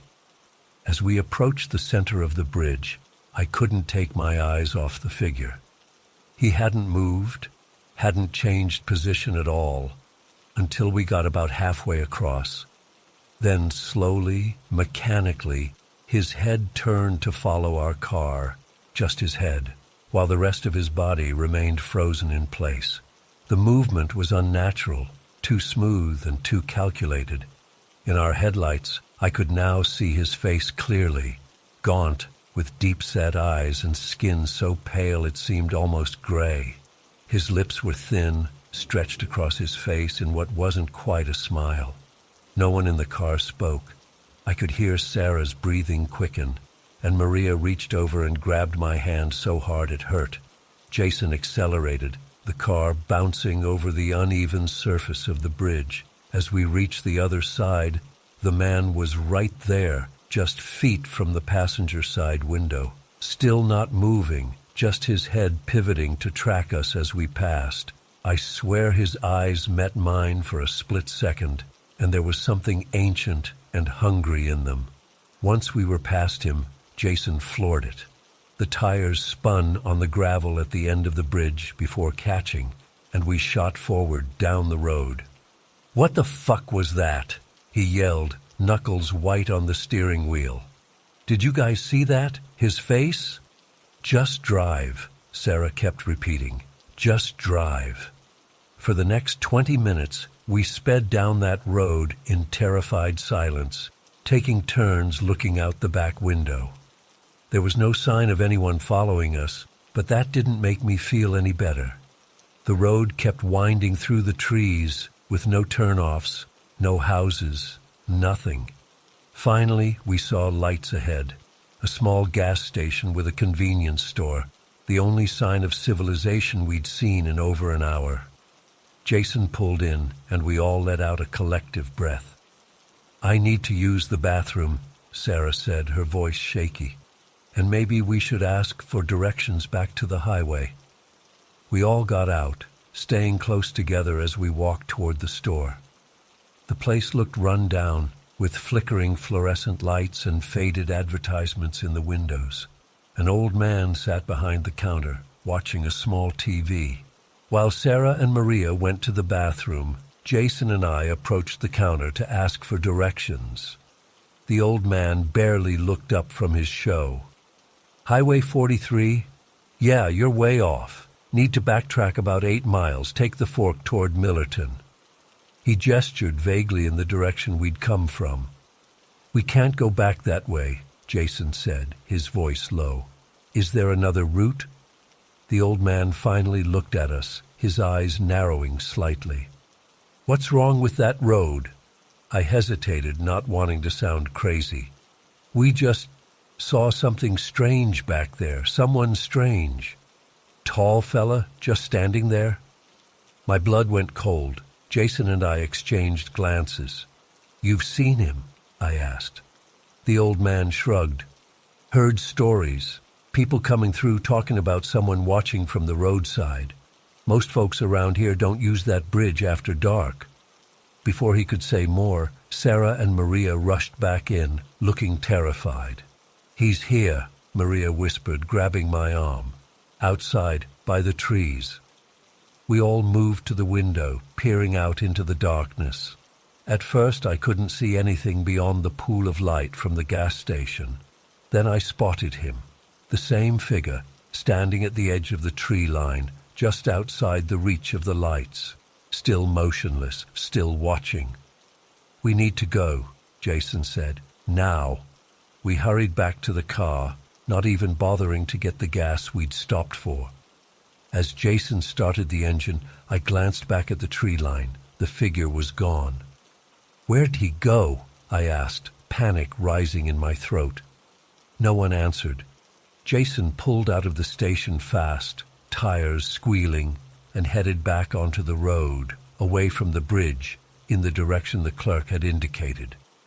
For a few minutes, we drove in silence, all scanning the roadside. The relief of putting distance between us and that thing was short-lived. After about 10 minutes, the trees started to look familiar. The bends in the road matched ones we'd already taken. "Jason," Sarah said slowly, "I think we're heading back toward the bridge." "That's impossible," he said, but I could hear the doubt in his voice. "We're going the opposite direction." But she was right. The road curved downward, and suddenly we were approaching the same rusted bridge from before. Jason slammed on the brakes, bringing us to a stop about 50 yards away. "This can't be happening," Maria whispered. "We were driving away from it." I felt sick. "We need to turn around." Jason put the car in reverse, but before he could back up, headlights appeared behind us, bright and closing fast. "Thank God," Sarah said. "Another car. Maybe they know the way out." For a moment, hope surged through me. We weren't alone out here. Someone else was on this road. Someone who might help us navigate, or at least confirm we weren't losing our minds. The approaching vehicle slowed as it neared us, its headlights flooding our car with white light. I shielded my eyes, trying to make out what kind of vehicle it was, but the lights were too bright. That's when I felt it, a soft tap on my window, right by my ear. I turned, and there he was, the man, his face inches from mine, separated only by the glass. Up close, his skin wasn't just pale. It had a translucent quality that revealed dark veins underneath. His eyes were completely black, with no visible whites or pupils, and that mouth, stretched too wide across his face in what I now saw was definitely a smile, revealing teeth that were needle-like and numerous. I screamed. We all screamed. Jason slammed the car into drive and floored it toward the bridge. I looked back to see the figure still standing where our car had been, not pursuing us, just watching.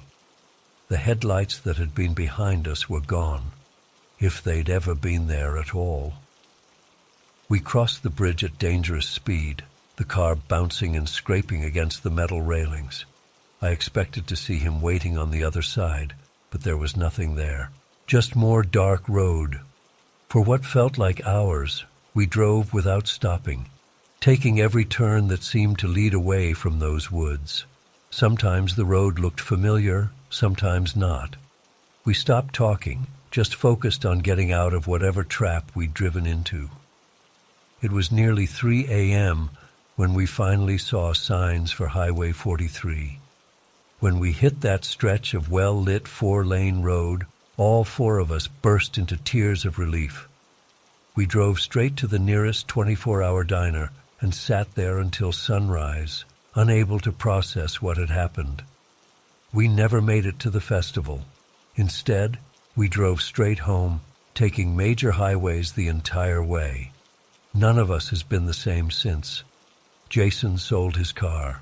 Sarah moved in with her parents. Maria has been seeing a therapist. As for me, I keep replaying that night, trying to make sense of it. Who or what was that figure? How did he appear in multiple places? What would have happened if we hadn't escaped? I don't have answers, but I know one thing for certain. Something was hunting us on that road.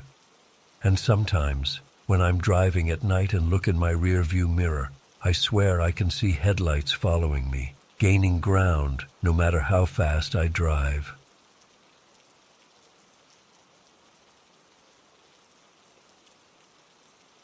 It was about 3 weeks ago. My boyfriend Nick and I were driving back from my parents' place in northern Clearwater County. They live in this small town that's about a 4-hour drive from our apartment. We usually try to leave by mid-afternoon so we don't have to drive in the dark, but my dad kept insisting we stay for dinner. You know how parents are. We finally left around 8 p.m. The forecast had mentioned a chance of rain, but nothing major. About an hour and a half into our drive home, we were on this long stretch of highway that cuts through miles of dense forest. There are no streetlights, barely any other cars, and cell service is spotty at best. Nick was driving, and I remember I was scrolling through Instagram, half dozing off. The rain started suddenly, not a drizzle that builds up. It was like someone dumped a swimming pool on us. Within seconds, the windshield wipers couldn't keep up. Nick slowed down to maybe 20 mph, but even then, we could barely see 10 feet ahead. The rain was hammering so hard on the roof that we had to raise our voices just to hear each other. "I can't see shit," Nick said, leaning forward, squinting through the windshield. His knuckles were white on the steering wheel. I put my phone down. "Maybe we should pull over until it lets up?" He nodded and carefully steered the car onto the shoulder. The headlights barely cut through the wall of water in front of us. Nick turned the car off but left the lights on, and we sat there listening to the deafening roar of rain on the roof. I checked my phone. No service, of course. We sat there for maybe 15 minutes. I was just thinking about how we should have left earlier when Nick nudged me and pointed at something through the passenger window. "Do you see that?" he asked. I peered through the rain-streaked glass and felt my stomach drop. There was someone standing about 20 feet away by the guardrail, a woman, just standing there in the pouring rain, not moving, not seeking shelter, just staring at our car. "What the hell?" I whispered. "Should we see if she needs help?" Even as I said it, something felt wrong. Why was she just standing there? Where was her car? The highway shoulder was empty for as far as we could see in both directions. I rolled my window down just a crack. The sound of the rain was even louder, like static cranked to maximum volume. "Hello?" I called out. "Are you okay?" The woman didn't respond. She just kept staring. I could see her more clearly now. She looked to be in her 30s, with dark hair plastered to her face from the rain. She was completely soaked. Her clothes clung to her body like a second skin. But it was her expression that really bothered me. There was nothing there.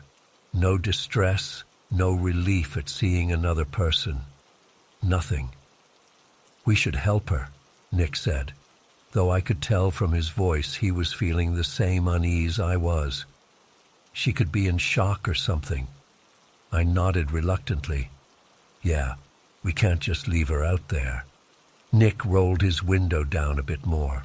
"Ma'am, do you need help? You can get in until the storm passes." The woman started walking toward us. Her movements were odd. Not quite a limp, but something was off about her gait. Too fluid in some ways, too stiff in others. When she reached the car, she stood by Nick's window for a moment, just looking at him. Water ran down her face in rivulets, but she didn't blink or try to wipe it away. Nick unlocked the doors, and the woman opened the back door behind me and slid in. The instant she entered, the car filled with a smell that made my nose crinkle. It wasn't just wet clothes, it was something sour and wrong, like meat left too long in the sun. "Thank you," she said, her voice barely audible over the rain. It sounded rusty, like she hadn't spoken in days. I turned to look at her. Up close, her skin had a strange, waxy quality to it. Her eyes were dark, so dark I couldn't distinguish the pupil from the iris. "What happened to your car?" Nick asked, meeting her eyes in the rearview mirror. The woman didn't answer. She just stared back at him, water still dripping from her hair onto the seat. A small puddle was forming beneath her. "Are you from around here?" I tried, forcing a friendly tone that I definitely wasn't feeling. Still nothing. She just sat there, dripping and staring. I exchanged a look with Nick. His jaw was tense. "There's a gas station about 15 miles down the road," he said. "We can take you there once the rain lets up a bit." The woman finally spoke. "It's so cold," she whispered. Her voice sent a chill up my spine. It wasn't just what she said, but how she said it, like she was commenting on a fact that should terrify us. I can turn the heat up," Nick offered, reaching for the controls. The woman's hand shot out and grabbed his wrist. I gasped. Her movement was impossibly fast, and her fingers were wrapped so tightly around Nick's arm that I could see her knuckles bulging. "It's so cold," she repeated, her voice different now, deeper, with a strange echo to it. Nick yanked his arm away. "Okay, look, I think maybe we should just wait until the rain stops," I cut in, trying to sound calm. "It can't last much longer." The woman's gaze shifted to me. Her eyes seemed to darken even further, if that was possible. She smiled, and my blood froze. Her teeth were wrong, too many, too sharp, too gray. "I've been waiting a long time," she said. Nick started the car. "I think we'll drive you to that gas station now. The rain's letting up a bit." It wasn't. If anything, it was coming down harder. As Nick pulled back onto the highway, I kept my eyes locked on the woman in the rearview mirror. She wasn't looking at either of us anymore. She was staring out the window, her forehead pressed against the glass like a child. But there was nothing childlike about the way her fingers were moving on her lap, twitching and flexing like she was practicing something. I reached for Nick's hand and squeezed it hard. He squeezed back, his eyes flicking to the rearview mirror every few seconds. We'd gone maybe a mile when I noticed the woman had shifted position. She was now sitting directly behind Nick, her face just inches from the back of his headrest. I could see her reflection in his side mirror, her eyes fixed on the back of his neck. My mouth went dry. "Nick!" Before I could finish, the woman's arms shot forward.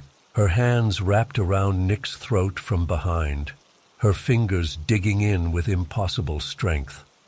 Nick made a choking sound and the car swerved violently.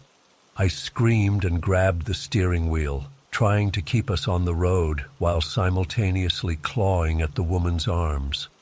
Her skin felt cold and rubbery under my fingers, and despite her slender build, I couldn't budge her. Nick was struggling to breathe, his face turning red as he fought to pry her fingers from his throat with one hand while trying to control the car with the other. I unbuckled my seatbelt and lunged into the back seat, throwing my full weight against her. She hissed, an actual hiss like a snake, and finally loosened her grip enough for Nick to gasp in air and pull the car onto the shoulder again.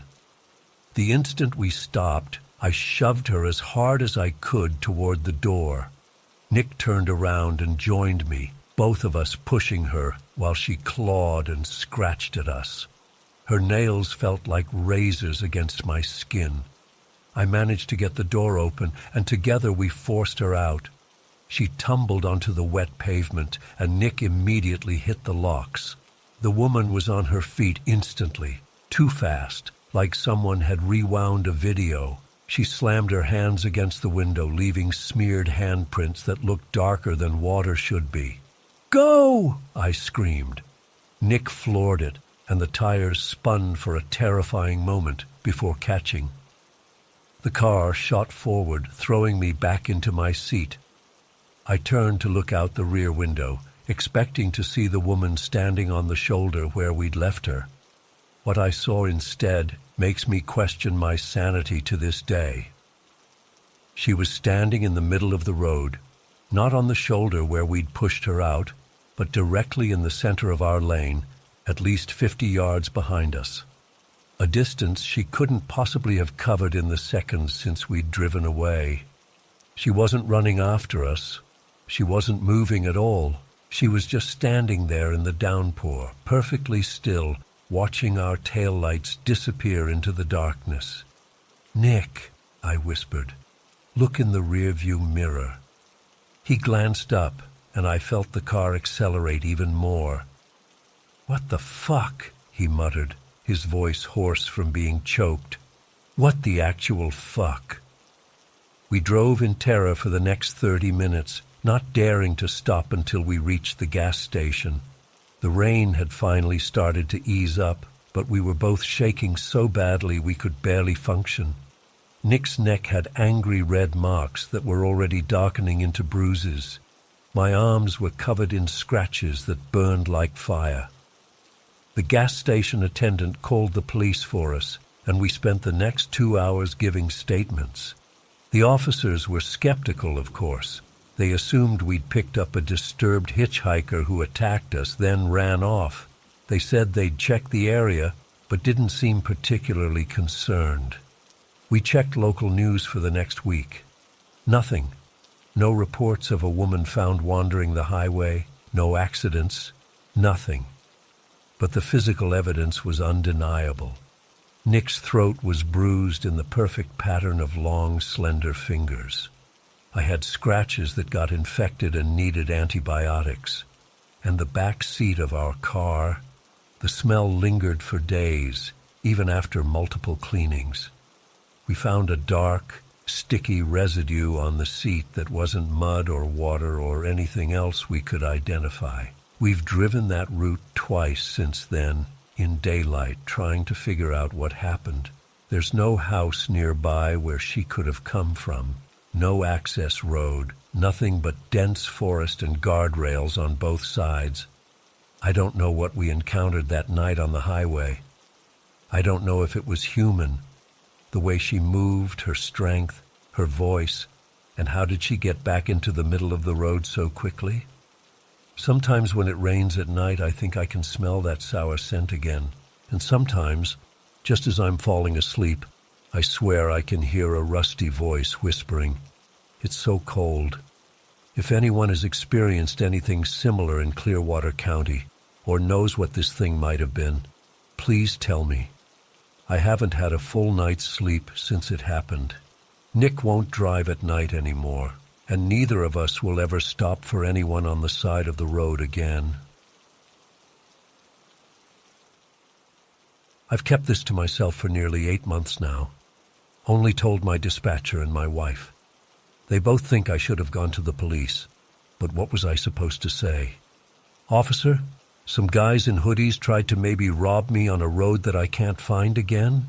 I'd sound insane, but I need to get this out there because every time I close my eyes at night, I still see that grin. I've been driving trucks for almost 12 years now. Lancaster to Pittsburgh, Pittsburgh to Philly, sometimes up to New York or down to Baltimore. I know every highway, most state routes, and even some back roads across Pennsylvania.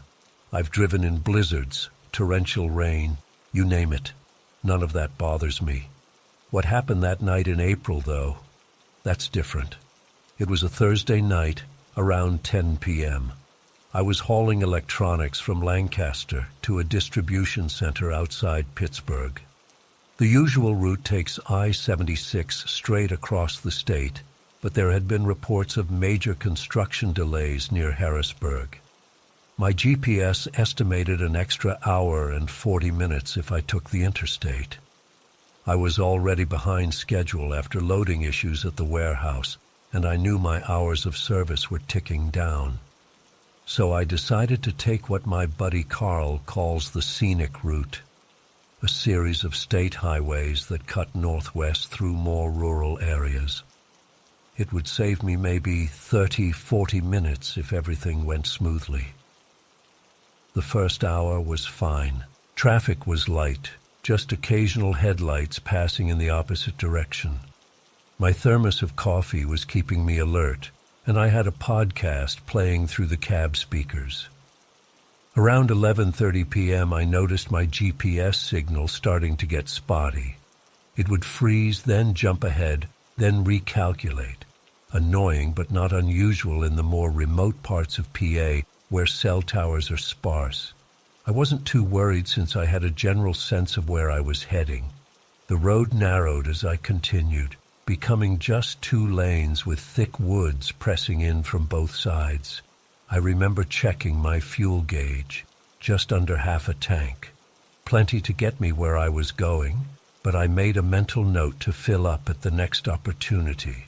The woods got thicker and the road more winding. The podcast I was listening to cut out completely as I lost signal. The quiet in the cab was unsettling after hours of voices keeping me company. It was probably midnight when I started feeling the fatigue really set in. My eyelids felt heavy, and I caught myself doing that dangerous head nod that every trucker knows too well. I cracked the window, letting the cold April air hit my face. It helped a little, but I was seriously considering pulling over at the next wide shoulder to close my eyes for 20 minutes. That's when I saw it. Up ahead, maybe a quarter mile, there were those orange traffic drums you see at construction sites. They were spaced across the road, forcing traffic into a single lane. I slowed down, squinting at the setup. Something felt off immediately. There were no warning signs leading up to it, no reflective roadwork ahead markers that are always placed before legitimate construction zones. As I got closer, I noticed something stretched across the road between 2 of the barrels. It looked like a thin rope or cable. My headlights caught something shiny on it, what looked like metal spikes. I'm not exaggerating when I say every hair on my body stood up. I immediately hit the brakes, slowing from about 45 down to 25, then 15. My high beams illuminated the scene better, and what I saw confirmed my fears. It was a homemade spike strip, not professional equipment. but something cobbled together with what looked like nails or spikes attached to a chain or heavy rope. I came to a complete stop about 50 yards from this checkpoint. My heart was pounding in my chest. This was no construction site. There were no workers, no vehicles, no legitimate signage, just those drums and that spike strip in the middle of nowhere at midnight.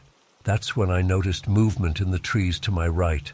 I caught it in my side mirror first, shadows moving between the pines.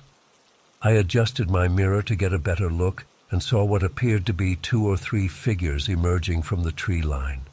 They were wearing dark clothes with hoods pulled up.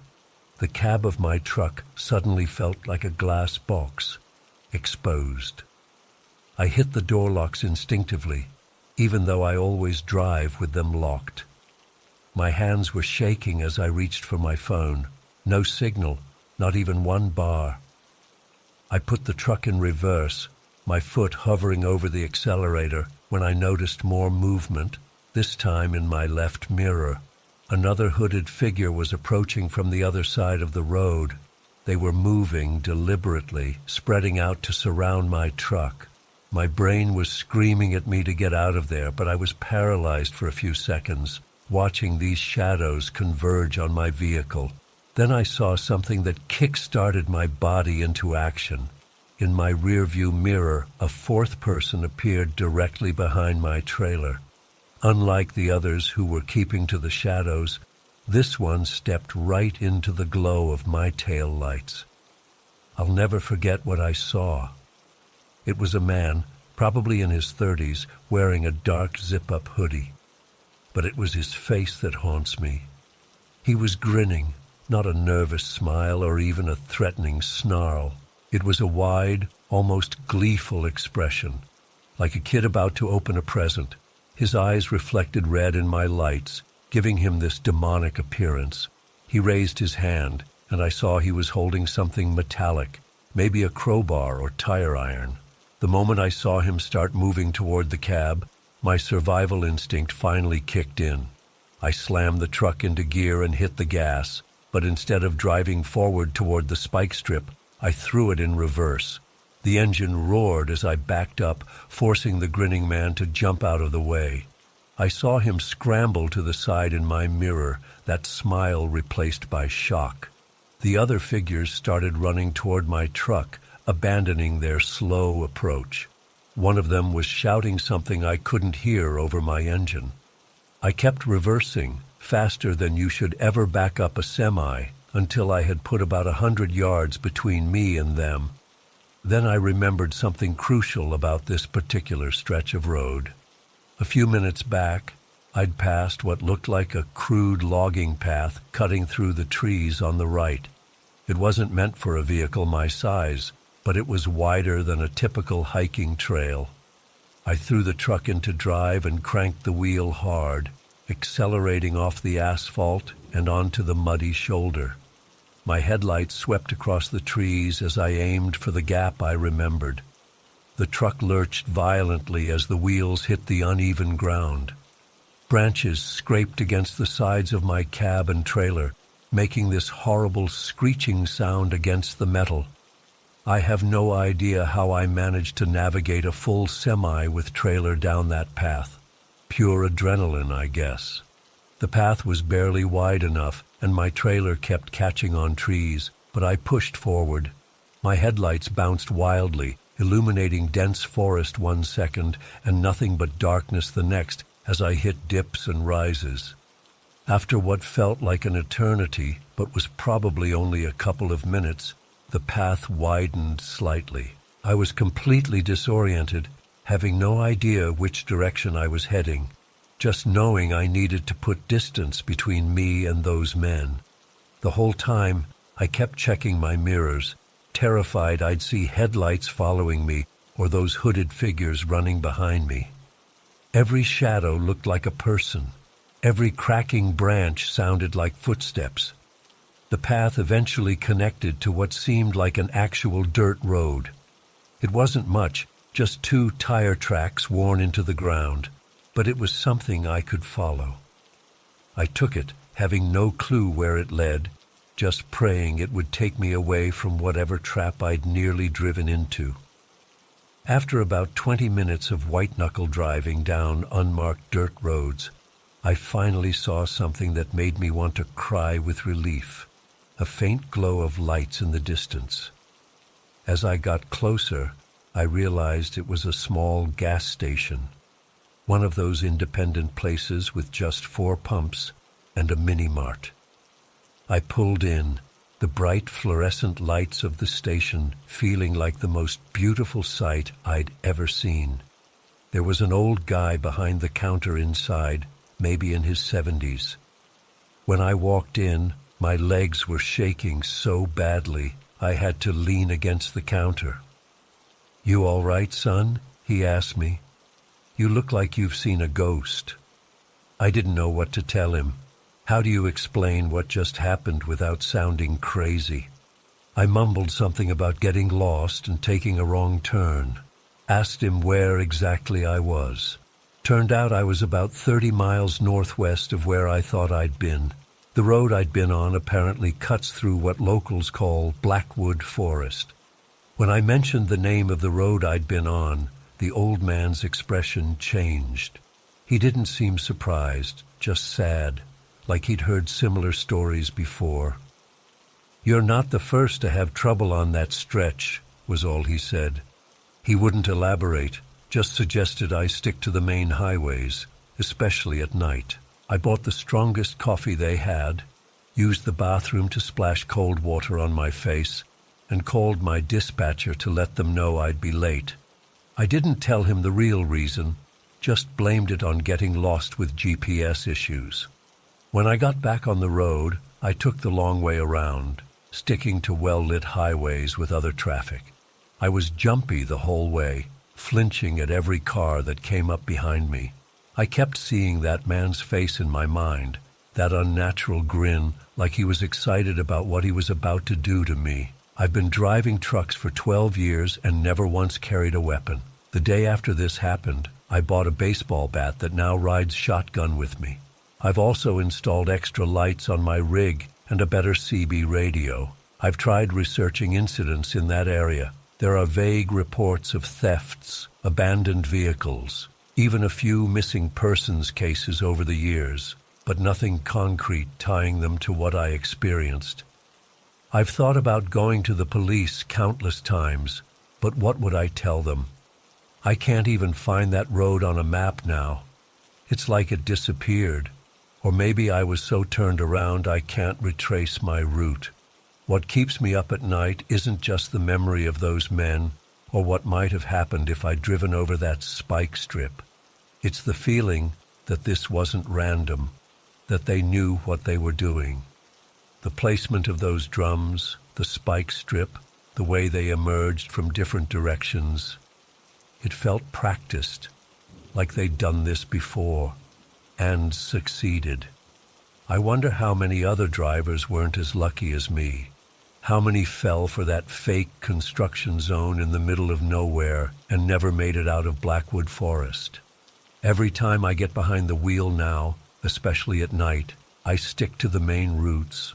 No matter how bad the traffic is, no matter how behind schedule I am, I don't take shortcuts anymore. Because sometimes the scenic route leads places you never want to see. I'll say, Jay, I never thought I'd be the kind of person who'd be scared to go to work. For the past 3 years, I've been a cashier at Ridgewood Supermarket in Mapleton. It's a small town where nothing ever happens. My job was boring but predictable, scanning groceries, making small talk with the regulars, counting change. I knew all the usual customers by face, if not by name. That all changed about 2 months ago. It started on a Tuesday afternoon shift. The store was fairly quiet, just the usual trickle of after-work shoppers. I remember I was flipping through a magazine during a lull when I heard someone approach my lane. I looked up to see a man I didn't recognize. Middle-aged, maybe late 40s, with thinning brown hair and glasses that made his eyes look slightly magnified. He was wearing a plain gray jacket that was a size too big for him. "Find everything okay?" I asked with my customer service smile. He nodded but didn't speak. I scanned his items: a loaf of white bread, a six-pack of beer, and a TV dinner. Completely ordinary. When I told him the total, he reached into his pocket and pulled out his wallet. As he handed me the cash, his fingers brushed against mine for a second too long. It wasn't anything I could really complain about, just off somehow. "Have a good evening," I said automatically. "You too, Emily," he replied. I froze for a split second. My name tag only has M on it because the full Emily wouldn't fit. I told myself he must have seen my name on the receipt or something, even though I hadn't given it to him yet. I didn't think much about him for the rest of that day. But the next day, he was back. And the next. And the day after that. Always in my lane, even when other lanes were empty or had shorter lines. Always buying just a few small items: bread, beer, maybe some lunch meat or a candy bar. Always making that lingering eye contact that made my skin crawl. By the end of the week, I noticed he was timing his visits to coincide with my shifts. I worked different hours depending on the day, but somehow he always showed up when I was there, never when I wasn't. During the second week, he started talking more. "Your hair looks nice today," he said one afternoon. I'd just put in some new highlights, but the way he said it didn't feel like a casual compliment. It felt like he was cataloging information about me. My chest tightened as I mumbled a quick thanks and focused on bagging his items. The next day, "That's a pretty necklace. Is it new?" It wasn't. I'd worn it plenty of times before, but the fact that he noticed it made me feel like he was studying me, like I was a specimen under glass. I started dreading the sound of the door chime. Every time it rang, I'd look up, hoping it wasn't him.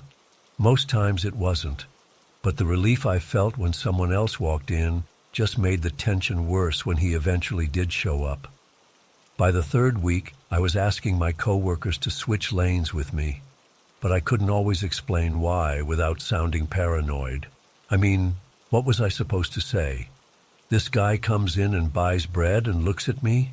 He wasn't doing anything technically wrong, which made the whole situation harder to deal with. "Do you live nearby?"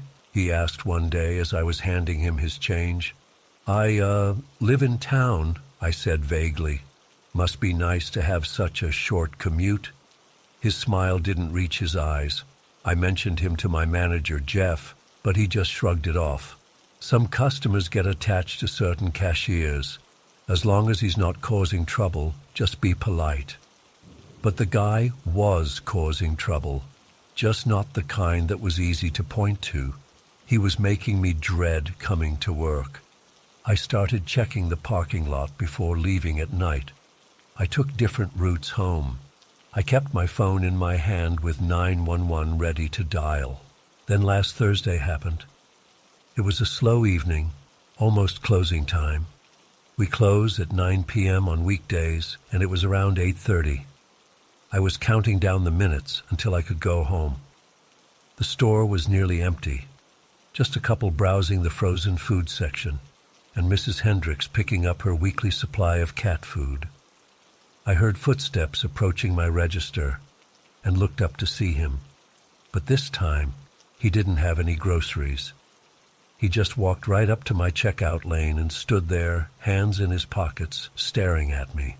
My mouth went dry. "Can I help you find something?" I managed to ask. "I was just wondering, Emily." The way he said my name made my stomach turn. "Are you single?" I felt like all the air had been sucked out of the store. My heart was pounding so hard I could feel it in my fingertips as they gripped the edge of the counter. I'm not really comfortable discussing my personal life at work," I stammered. He leaned in closer, and I could smell his aftershave, something cheap and too strong. "When does your shift end tonight?" I was trapped behind the register. There was a counter between us, but it suddenly felt like nothing.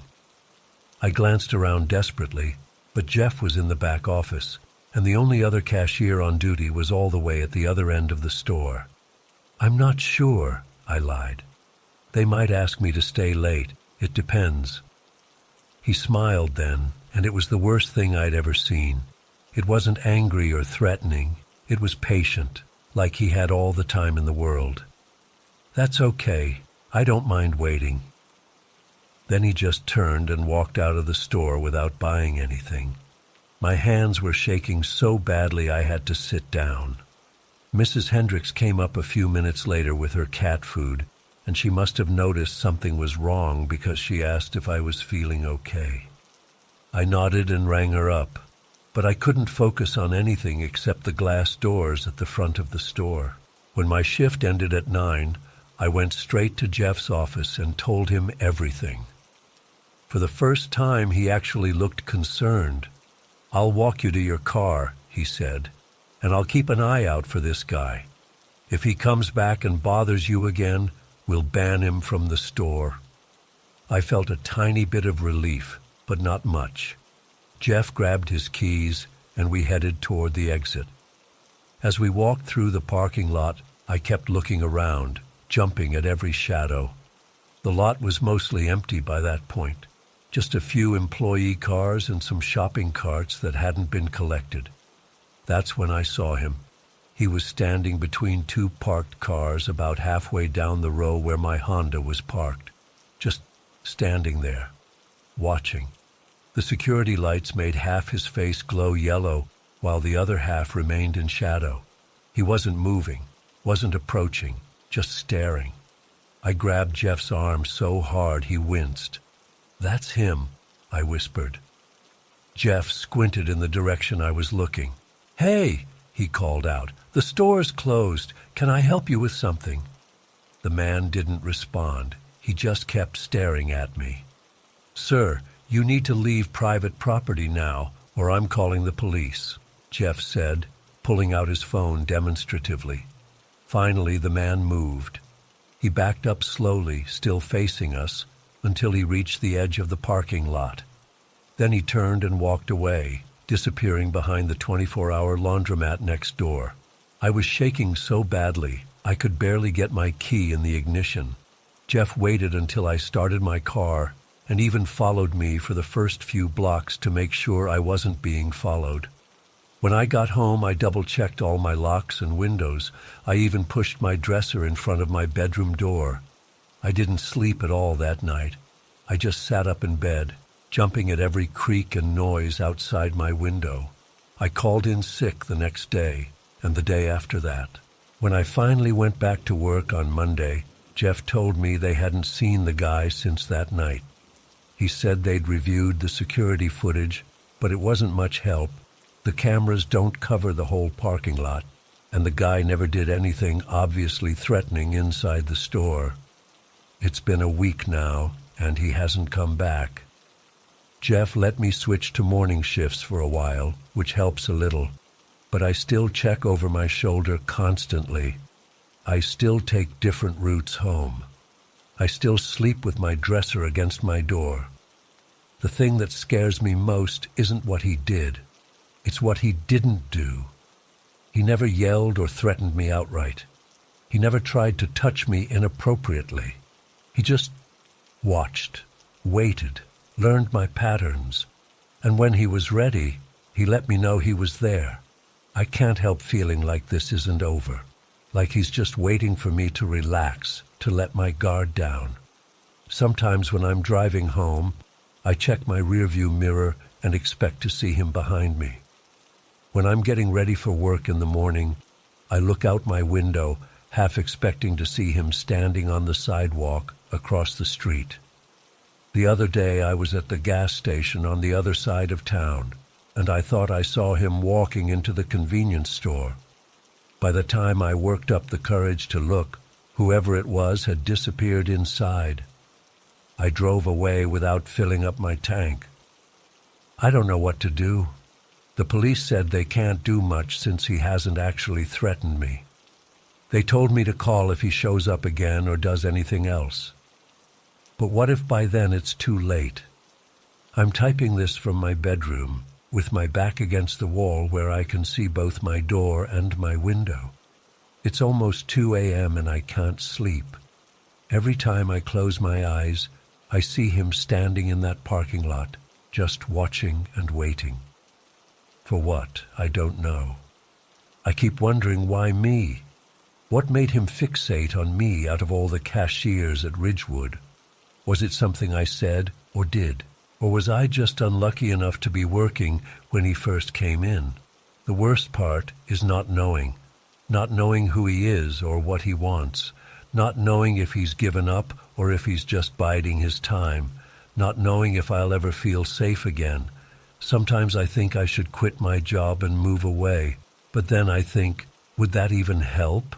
If he found out where I work, could he find out where I live too? Has he already? I've started seeing a therapist, which helps a little. She says I'm experiencing hypervigilance from the trauma. That made me feel stupid at first, like, trauma from what? Nothing actually happened. But she explained that the threat of something happening can be just as damaging. Last night I thought I heard someone trying my front door handle. It was probably just the wind or my neighbor getting home late. Probably. But I sat up all night with a kitchen knife beside me just in case. I don't want to live like this. I can't live like this. But I don't know how to make it stop. I don't even know if it will stop or if this is just my life now, always looking over my shoulder, always waiting for him to reappear. Sometimes I catch myself scanning faces in crowds, in stores, anywhere I go. Is that him? Does that man in the baseball cap look familiar? What about the guy across the street? I wonder if he knows how much power he has over me now. If he knows that he doesn't even need to be physically present to terrorize me. His absence is almost worse than his presence, because at least when he was showing up at my register, I knew where he was. Now he could be anywhere, or nowhere. Maybe I'm making all this worse in my head. Maybe he was just a lonely guy who didn't realize how creepy he was being. Maybe he got the message when Jeff confronted him, and I'll never see him again. But then why do I keep feeling like someone's watching me?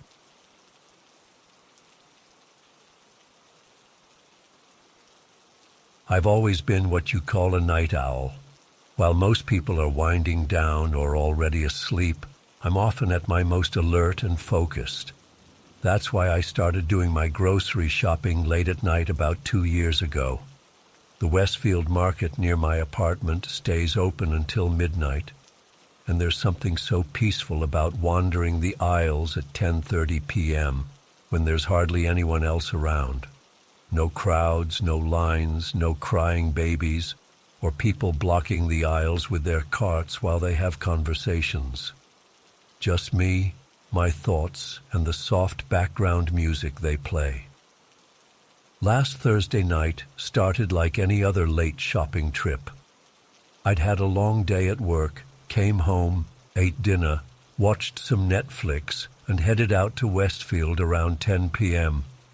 I remember it was drizzling slightly, just enough that I had to use my windshield wipers intermittently on the short drive over. The store was exactly how I liked it, practically empty. I saw one teenager stocking shelves, an older woman examining produce, and a cashier scrolling through her phone at the front. Perfect. I grabbed a basket instead of a cart, I'm just shopping for one, and started making my way through my usual route. Produce first, then dairy, canned goods, and so on. I was in the pasta aisle, trying to decide between fettuccine and penne when I first noticed him, an older man, probably in his 70s, wearing a dark green jacket and khaki pants. His face was weathered, with deep lines around his mouth and forehead that suggested years of outdoor work. But his eyes, they didn't match the rest of him. They were sharp and alert, almost unnaturally focused. He was standing at the end of the aisle, not really looking at any products, just standing there. I didn't think much of it at first. Maybe he was waiting for someone or trying to remember what he needed. I went back to contemplating my pasta options. The fettuccine would be the better choice, he suddenly said, his voice startling me. I hadn't noticed him moving closer. "Oh, thanks," I replied, not wanting to be rude. I put the fettuccine in my basket, even though I had been leaning toward the penne. "You seem like someone who knows what they're doing," he continued, his lips pulled into a smile that didn't quite reach those sharp eyes.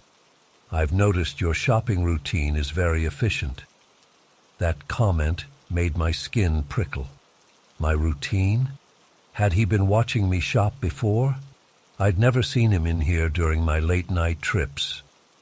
"I just try to get in and out," I said, already taking a step backward, ready to move to the next aisle. "Yes, always the same pattern. Produce, dairy, canned goods, very methodical." His smile never wavered as he spoke, like it was painted on. "It's smart to have a system." I mumbled something about needing to hurry and moved away, my heart suddenly beating faster. How did he know my shopping pattern? I tried to rationalize it. Maybe he'd seen me a few times and I just hadn't noticed him. The store had security cameras everywhere. I was being paranoid. But as I continued shopping, I kept catching glimpses of him. When I was in the bread aisle, he was examining cereal boxes in the next aisle over, visible through the gaps in the shelving. When I moved to frozen foods, I spotted him near the bakery section, not really looking at anything, just standing, always with that same fixed smile. I started grabbing items more quickly, abandoning my usual careful comparison of prices and ingredients. I just wanted to get out. When I thought he was in the front of the store, I doubled back through produce again, hoping to avoid another encounter. But somehow, when I rounded the corner with my arms full of apples, there he was, examining a pineapple with unusual intensity. "Choosing fruit for the week?" he asked, as if continuing a normal conversation. "Just finishing up," I said, dropping the apples into a bag without counting them. "You usually get exactly 6 apples," he noted, that smile still frozen on his face.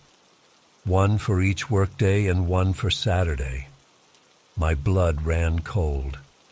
I'd never spoken to this man before in my life, yet he knew my apple-buying habits.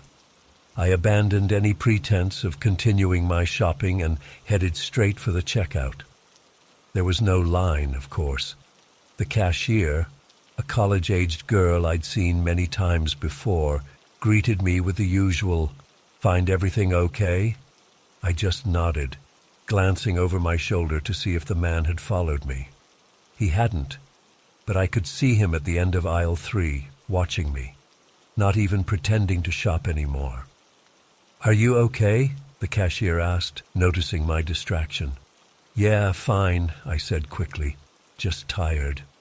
I paid with my card, grabbed my bags, and walked as quickly as I could without running toward the exit. The automatic doors slid open, and the cool night air hit my face. The drizzle had stopped, but the parking lot was still wet, reflecting the yellow glow of the street lamps.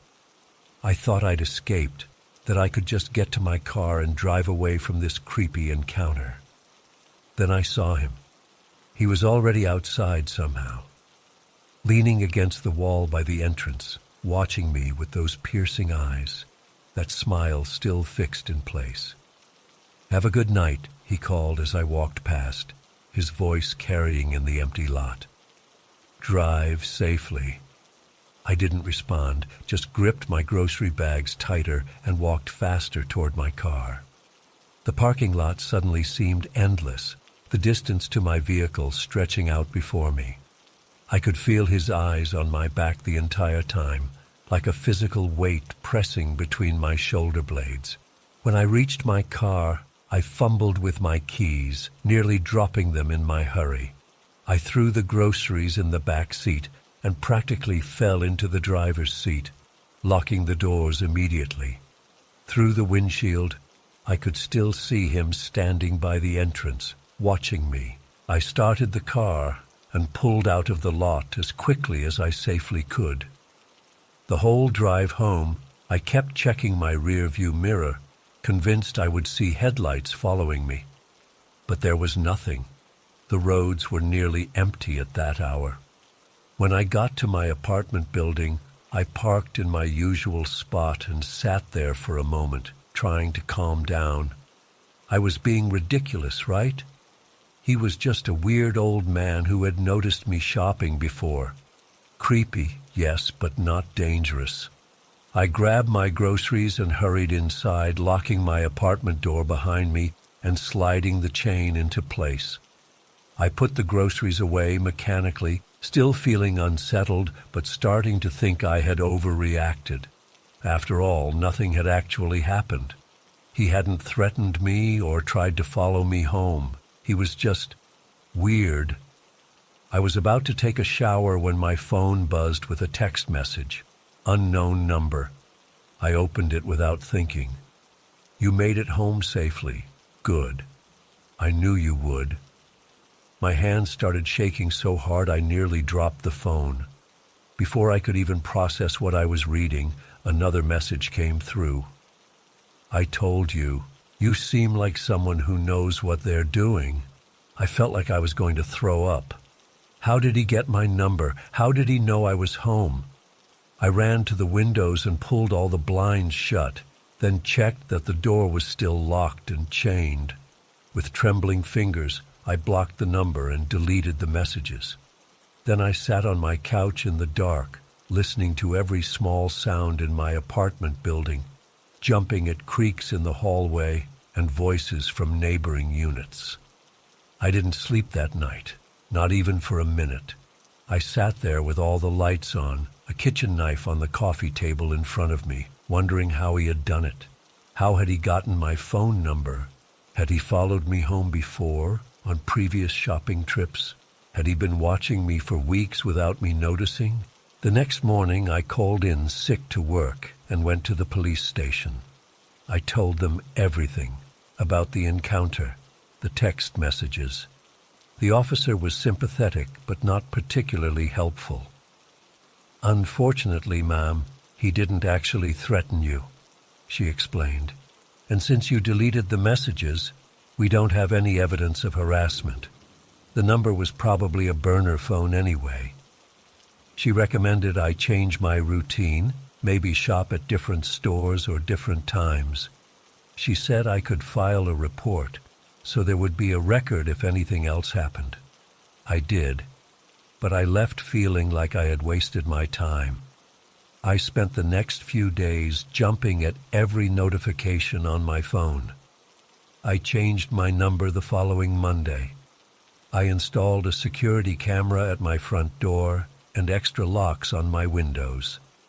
I started ordering groceries for delivery instead of going to the store. It's been almost 2 weeks now, and I haven't seen him again. Haven't received any more strange texts. But the damage is done. I can't stop thinking about how long he might have been watching me before he approached me. How many other women has he done this to? How did he get my number? Sometimes I lie awake at night and wonder if he's still out there, watching other women, learning their routines. Or if he's still watching me, just waiting for the right moment to approach again. I find myself scanning crowds whenever I have to go out, looking for that weathered face and those unnervingly sharp eyes. I used to love the quiet solitude of late-night shopping. Now I can't even walk through a crowded mall without feeling exposed and vulnerable. I keep wondering what would have happened if I'd stayed in the store longer that night, or if I'd confronted him, or if I'd called for help. The worst part is not knowing who he is, how he got my information, what he wanted from me, not knowing if I'm still being watched, not knowing if I'll ever feel safe in public places again. I know this probably sounds like an overreaction to some creepy comments from an old man, but there was something about him that felt calculated, like he had been planning our chance encounter for a long time, like he knew exactly what he was doing, and I was just following a script he had already written. I still have nightmares about that frozen smile.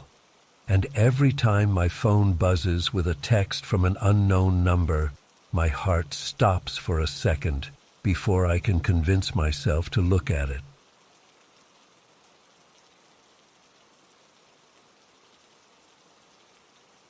I've never been a morning person. Most of my coworkers hit the grocery store after work around 6 p.m., but I've always preferred late-night shopping. Fewer people, no lines, and the blessed silence after spending all day in a noisy office. That's why I usually head to Pinewood Supermarket in Lakeview around 10:30 p.m. on Wednesdays. The place closes at midnight, giving me plenty of time to grab what I need without dealing with crowds. Last Wednesday started like any other. I'd worked a brutal 12-hour shift at the marketing firm where I'm a project manager, and I was completely wiped out. My fridge was practically empty. I'd been ordering takeout all week because I'd been too busy to shop. But my bank account couldn't handle another night of delivery fees, so despite being exhausted, I forced myself to drive to Pinewood. The fluorescent lights in the parking lot flickered as I pulled in. There were only about 5 other cars scattered across the lot, which was normal for that time of night. I grabbed a cart from the corral near the entrance and headed inside, nodding to the tired-looking security guard who barely glanced up from his phone. The store had that strange, late-night emptiness, the kind that makes every sound echo. You could hear the humming of the refrigerators and the squeaking of my cart wheels against the linoleum floor. A single cashier was at the front, a college-aged girl who looked bored out of her mind. The manager was probably in the back office. Other than that, I couldn't see another soul. I started in the produce section, picking through sad-looking lettuce and bruised apples. That's when I first noticed him. He was standing at the edge of the section, leaning against a shopping cart. At first glance, nothing seemed particularly off about him. Just another late-night shopper. But when I looked closer, my stomach tightened. His clothes were rumpled and stained, like he'd been wearing them for days. His hair was greasy and stuck out at odd angles, and his beard was patchy and unkempt. But what really got to me were his eyes. They were wide open, darting around, and when they locked on me, they stayed there. I'm not usually one to judge someone by their appearance. Hell, I probably didn't look great myself after my long day. But it wasn't just how he looked. It was the way he was muttering rapidly to himself, his lips moving constantly, forming words I couldn't hear, and the way he stared at me, completely unblinking, like he was memorizing my face. I tried to shake off the uneasiness. Maybe he had some mental health issues. It wasn't my business. I moved on to the bread aisle, taking my time, trying to forget the encounter. When I turned into the dairy section to grab some milk, my blood went cold. There he was again, at the far end of the aisle, still leaning on his empty cart, still staring, still muttering. His cart was empty, completely empty. He wasn't shopping at all. I'm not a small guy. I'm 6'2", and I work out regularly. But something about this man sent alarm bells ringing in my head. I grabbed my milk quickly and moved to the next aisle, trying to convince myself it was just a coincidence. But it wasn't. As I turned into the cereal aisle, he was there again. This time, he didn't even pretend to be looking at products. He just stood there, cart in front of him, eyes fixed on me. His mouth was still moving rapidly, but no sound reached me.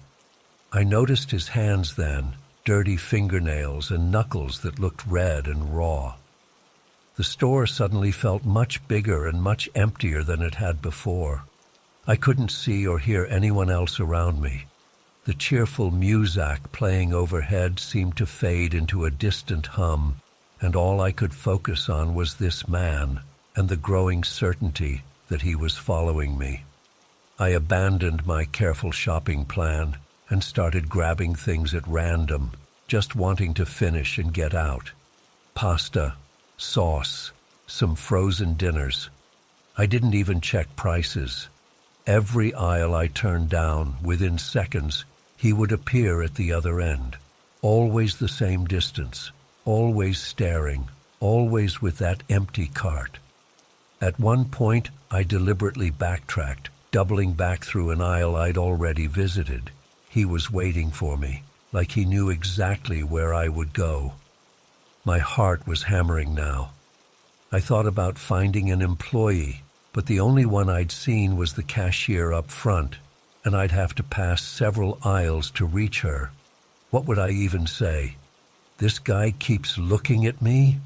It sounded ridiculous, even in my head. I decided to head to the checkout. My cart was only half full, but I didn't care anymore. I just wanted out. I chose the self-checkout, keeping my back to the wall so I could see if he approached. My hands were shaking so badly I kept scanning items twice. I dropped my wallet while trying to pay.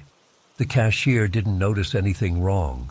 She was scrolling through her phone, completely oblivious. For a moment I thought maybe he'd lost interest. I couldn't see him anywhere. Then, as I bagged my groceries, I looked up. He was standing just beyond the checkout area, near the exit. He wasn't even trying to hide the fact that he was watching me. His lips were still moving in that same unsettling pattern. But now I could almost hear a whisper, though I couldn't make out any words. His hands were clenched into fists at his sides. His cart was gone. I grabbed my bags and practically ran for the door, not even bothering with a receipt. The security guard was nowhere to be seen. As I pushed through the automatic doors into the night air, I heard footsteps behind me. Quick, determined footsteps. I turned around, heart in my throat. He was following me into the parking lot, closing the distance between us.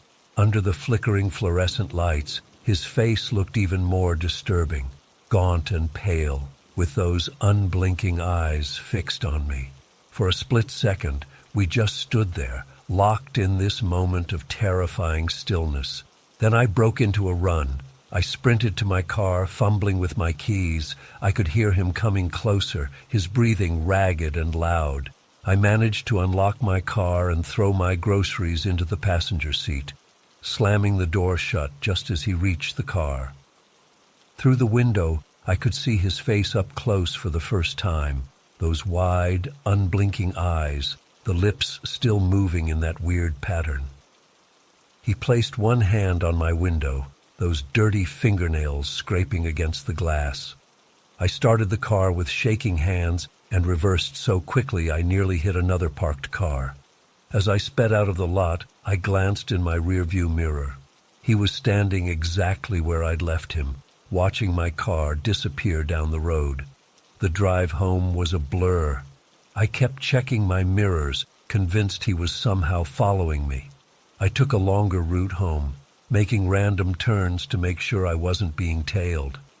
When I finally pulled into my apartment complex, I sat in my car for a good 10 minutes, scanning the area before I dared to get out. That night, I double-checked every lock in my apartment. I even pushed my dresser in front of my bedroom door. Every little sound made me jump. I kept seeing his face, those unblinking eyes, every time I closed mine. I called in sick the next day. I couldn't face going outside. I kept replaying the encounter in my head, wondering if I'd overreacted. Maybe he was just socially awkward. Maybe he wasn't following me at all. Maybe I'd imagined the whole thing being worse than it was because I was tired. but deep down I knew that wasn't true. The way he looked at me, the way he followed me from aisle to aisle, there was purpose there, intent. And that's what terrifies me most. I don't know what that intent was. What would have happened if I hadn't made it to my car in time? It's been a week now. I've switched to ordering groceries online. I've changed my routine completely. I leave work at different times, take different routes home. I even asked my apartment complex to change my unit's locks, making up a story about losing my keys. Yesterday, I finally worked up the courage to call Pinewood Supermarket. I asked to speak to the manager and describe the man, asking if he was a known customer or maybe someone who worked there. The manager sounded confused. He said they don't have any regular customers matching that description, and definitely no employees who looked like that. Then he asked something that made my blood freeze. "Which security guard were you talking about? We don't have security at night." I hung up immediately. I've been sitting in my apartment ever since, trying to make sense of it all. If there was no security guard, who was that man at the entrance? Did I imagine him too? And if I didn't, if he wasn't there, how did that other man get into the store? I keep seeing his face everywhere now, in crowds when I reluctantly go out, in my peripheral vision when I'm alone in my apartment. Sometimes I swear I can hear rapid muttering outside my door late at night. I don't go shopping at night anymore. I don't like being alone in public spaces. The sound of footsteps behind me sends me into an immediate panic. I've started seeing a therapist, but I haven't told her the whole story. She'd think I was paranoid or hallucinating. Maybe I am. Maybe that's the rational explanation. But every instinct in my body tells me what happened that night was real. That man was hunting me through those empty aisles. And somehow, I know he's still out there, waiting for another chance to finish whatever he started. I still don't know what he wanted, and that's the thought that keeps me awake at night, staring at my locked bedroom door, listening for the sound of muttering in the hallway. I still can't shake what happened to me at Clearwater Market 3 weeks ago. I've always been the kind of person who finds grocery shopping mindless, even relaxing sometimes. Just me and my thoughts, wandering the aisles, planning meals. But now, I can't even grab milk without my heart racing. It was a Saturday afternoon, and I had just finished my shift at the salon. I was exhausted but needed to grab stuff for dinner. Nothing fancy, just some chicken, veggies, and maybe a bottle of wine since it was the weekend. The parking lot was packed, which I remember thinking was a good thing. More people meant safety, right? God, I was naive. The fluorescent lights hit me as I walked in, that familiar grocery store brightness that usually feels so normal.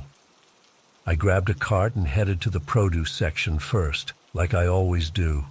The store was busy with weekend shoppers, families with kids, couples arguing over what to buy, the usual Saturday crowd. I remember feeling completely at ease, just another face in the crowd. I was picking through some avocados, testing which ones were ripe, when that feeling hit me. You know that feeling when someone's watching you? That prickling sensation at the back of your neck? I glanced up, thinking maybe I was blocking someone from the display. That's when I first saw him. He was standing at the far end of the produce section, maybe 30 feet away. A man, probably in his late 30s or early 40s, wearing this dark jacket that seemed way too heavy for September. He had an empty cart in front of him, but he wasn't shopping. He was just staring at me, not even pretending to look at anything else. I immediately looked away, dismissing it as nothing. People space out in grocery stores all the time, right? Maybe he was trying to remember what his wife asked him to buy. Maybe he recognized me from the salon but couldn't place me. Whatever. I moved on to the bread aisle. As I was comparing prices on whole wheat, I felt it again, that crawling sensation. I turned slowly, and there he was at the end of the aisle. Same guy, same empty cart, same stare. This time, I noticed his eyes, completely void of expression. Not angry, not confused, just empty. Like he was looking through me rather than at me. I abandoned the bread, pushing my cart quickly toward the dairy section, thinking maybe I was imagining things. The store was crowded enough that I figured I could lose him or at least blend in with other shoppers. I deliberately took a winding path, going down aisles I didn't even need anything from. When I reached for a carton of eggs, I saw his reflection in the glass door of the refrigerated section. He was standing behind me, about 20 feet back, still with the empty cart, still watching. I nearly dropped the eggs. My hands had started shaking so badly. I looked around desperately, trying to catch someone else's eye.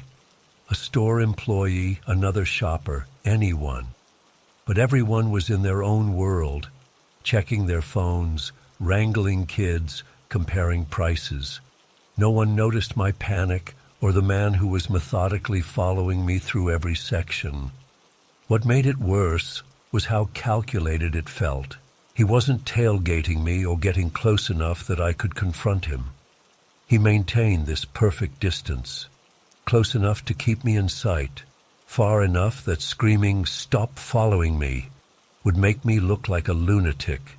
It was like he'd done this before, knew exactly how to stay in the gray area where his behavior couldn't quite be called threatening. By the frozen foods, I decided to test my theory. I stood in one spot for almost 5 minutes, pretending to be deeply conflicted about ice cream flavors. He stopped too, picking up a random box of fish sticks, examining it with fake interest before putting it back. When I moved, he waited exactly 30 seconds before following. I tried this twice more with the same result. This wasn't coincidence. This was intentional. I grabbed my phone to call my roommate, but my hands were shaking so badly I couldn't hit the right buttons. Plus, what would I even say? "There's a guy at the grocery store looking at me?" It sounded ridiculous, even though the dread building in my stomach was very real. I decided to finish my shopping as quickly as possible. I practically jogged through the remaining aisles, grabbing things without checking prices or expiration dates, just throwing stuff in my cart. And he kept pace, always there, always watching, never speaking, never approaching, just present. A shadow I couldn't shake. The worst part was how normal he looked. He wasn't some creepy guy in a trench coat or someone visibly unstable. He was average height, average build, with short brown hair and casual clothes apart from that too heavy jacket. The kind of guy you'd pass on the street without a second glance, which somehow made it more terrifying. This predatory behavior coming from someone who could blend into any crowd. By the time I reached the checkout, my heart was pounding so hard I could hear it in my ears. My hands were trembling as I unloaded my cart, dropping cans and fumbling with my wallet. The cashier, this teenage girl with braces, noticed something was wrong. "You okay, ma'am?" she asked, scanning my items. I wanted to tell her, but the words caught in my throat. What if I was overreacting? What if he was just some socially awkward guy who happened to be shopping the same route as me? I'd look paranoid, hysterical. But then I saw him station himself near the exit doors, pretending to look at a display of seasonal items, waiting for me. "Actually, no," I finally whispered, leaning closer to her. "See that man by the exit, in the dark jacket? He's been following me through the entire store. I'm really scared to leave." The cashier's eyes widened, but to her credit, she didn't make a big scene. She called over the manager, a middle-aged woman named Linda, I remember her name tag clearly, funny the details that stick with you. The cashier explained the situation quietly while continuing to scan my items. Linda approached me casually, like she was just checking if I found everything okay, and asked me to describe what had been happening. I told her everything, my voice barely audible over the beeping scanners around us. She nodded, her expression serious. "I'll take care of this," she said. "Stay here until I give you the all clear." I watched as Linda walked over to the man. She said something to him that I couldn't hear. What still haunts me is how he reacted, or didn't react. No surprise, no defensiveness, no confusion, nothing. His face remained completely blank as Linda spoke to him. Then, without a word, he simply abandoned his empty cart and walked out of the store. That calm, that complete lack of reaction, it chilled me more than if he'd gotten angry or tried to deny it. It was like being caught following me was just a minor inconvenience in his day, not something that normal people would be embarrassed or defensive about. Linda went outside, watching from the entrance as he got into a dark blue sedan and drove away. She came back and told me he was gone, but offered to have someone walk me to my car anyway. A stock boy named Miguel escorted me, carrying my groceries and scanning the parking lot the whole time. I thanked them both profusely, feeling silly but also profoundly grateful. Miguel waited until I was in my car with the doors locked before heading back inside. The drive home was a blur of paranoia. I took 3 wrong turns on purpose, circled back on myself, and pulled into a gas station just to check if anyone was following me. I kept glancing in my rearview mirror, convinced I'd see that dark blue sedan. Even though I never did, the fear didn't subside. When I got home, I locked every window and door. I called my roommate, who was away for the weekend, and made her stay on the phone with me while I unloaded groceries. I found myself explaining away what happened. Maybe he thought I was someone else, maybe he was just weird, maybe I overreacted. But deep down, I knew. There was something calculated about how he followed me, something practiced. The precise distance he maintained, the way he never did anything overtly threatening that would justify me making a scene, how quickly and calmly he left when confronted, like it was all part of some script he'd followed before. I never saw him again after that day, not at Clearwater Market, not anywhere else. But in a way, that's almost worse. I don't know who he was or what he wanted. I don't know if he got what he came for just by scaring me, or if I was supposed to be another step in whatever he had planned. And I'll never know. What I do know is that grocery shopping, this mundane, everyday task, is now something I approach with military planning. I go at different times, different stores. I never go alone if I can help it. I keep my keys between my fingers in the parking lot. I look over my shoulder constantly. When I absolutely have to shop alone, I'm in and out in record time. No browsing, no comparing prices. I keep my head down and move quickly. I'm aware of everyone around me, mapping their movements, noting who turns up in more than one aisle. The worst part isn't the fear, though that's bad enough. It's the doubt. Was I targeted specifically? Did he follow me from the salon to the store? Was I just randomly selected as his prey that day? Did he just want to scare me? Or did Linda's intervention stop something worse from happening? 3 weeks later, and I still jump when someone stops too close behind me in a checkout line.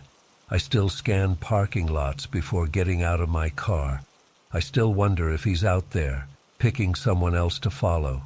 Someone who might not notice until it's too late. I know this all sounds dramatic for what amounts to creepy guy stared at me in a grocery store. But it wasn't just staring. It was hunting, calculated, intentional. And the most terrifying part is knowing there are people like him out there. Predators hiding in plain sight, testing boundaries in crowded places where we're all supposed to feel safe. I used to laugh at those true crime podcasts where they tell you to always be aware of your surroundings. Not anymore. Now I understand that the mundane places, grocery stores, shopping malls, coffee shops, can be the most dangerous because they lull you into a false sense of security. You never expect the horror to find you under fluorescent lights while you're deciding between two brands of pasta sauce. So if you're reading this and thinking it could never happen to you, that's exactly what I thought 3 weeks ago. Now I know better. Now I know that safety is an illusion we create to function in the world, and sometimes all it takes is one person, one ordinary-looking man with dead eyes and an empty shopping cart, to shatter that illusion forever. I never thought a simple food delivery job would leave me terrified of driving at night. I used to love the peace and quiet of late-night deliveries, but that all changed about 3 months ago. I still can't shake what happened, and I've been meaning to write it all down, just to see if anyone else has experienced something similar. I work for one of those food delivery apps in Ravenwood, a small town where everyone pretty much knows everyone. It's the kind of place where the biggest excitement is usually the high school football game on Friday nights. I typically work the evening shift, from around 4 p.m. until midnight. The night shifts always paid better. Fewer drivers willing to work those hours meant more deliveries and better tips for me. That night started like any other. It was a Wednesday in October, chilly but not freezing yet. I'd been delivering since 5 p.m., mostly the usual dinner rush orders to apartments and suburban homes. By 11 p.m., things had slowed down considerably, and I was about to call it a night when one last order came through. The ping on my phone showed a pizza and soda order from Mario's, this local pizza joint everyone loves. The delivery address was way out on Creekside Road, which is basically the outskirts of town where houses are few and far between. I remember thinking it was strange. Most orders that late are usually from college students or night shift workers in the main part of town, not from the boondocks. But the tip looked decent, so I accepted it. I picked up the order from Mario's, a large pepperoni pizza and 2 bottles of Coke. The guy behind the counter, Mike, actually mentioned how unusual it was to get an order for that area so late. "Who even lives out there?" he asked while handing me the pizza bag. I just shrugged. "Guess I'll find out." The GPS said it would take about 15 minutes to get there. I remember thinking I'd be home by midnight if I hurried. I got in my car, just a basic 2012 Honda Civic, nothing fancy, and headed out. The first part of the drive was normal. Downtown Ravenwood with its brick buildings and streetlights, then through the residential neighborhoods where most houses were already dark. As I got further out, the streetlights became fewer, and the road narrowed. Houses went from being right next to each other to having acres between them, until eventually there were just fields and woods on either side. I had my music playing low, some indie rock playlist I always listened to during shifts. Around 5 minutes into the drive, right as the houses really started thinning out, I noticed headlights in my rearview mirror. Nothing unusual about that, right? But something felt off almost immediately. The road was completely straight for about a mile, and this car just sat behind me. Not tailgating, but not passing either, even though there wasn't another car in sight. I figured maybe they were just going to the same general area I was, so I didn't think too much of it. But then I turned onto Maple Creek Road, a winding 2-lane road that cuts through some woods, and the car turned too, still keeping the same distance. That's when I started paying more attention. I adjusted my rearview mirror to get a better look, but all I could see were headlights. They seemed like regular headlights, not too high like a truck or too low like a sports car, just normal, which somehow made it creepier. I decided to test something. There was no speed limit sign, but I knew it was probably around 45 mph. I slowed down to about 35, expecting them to either pass me or at least close the gap a bit. The car slowed down too, maintaining the exact same distance. My heart started beating faster. I sped up to 50, and sure enough, they matched my speed perfectly. By now, I was about 10 minutes into my drive, and I was definitely being followed. I tried to rationalize it. Maybe it was just someone who lived out this way and was being cautious on the dark roads. Maybe they were lost and following me, hoping I'd lead them somewhere recognizable. But deep down, I knew better. This felt deliberate. I kept driving, my palms getting sweaty on the steering wheel. The GPS directed me to turn onto Creekside Road, the final stretch to my delivery destination. It was barely a road at all, more like a paved path with no markings, no shoulder, and absolutely no lighting.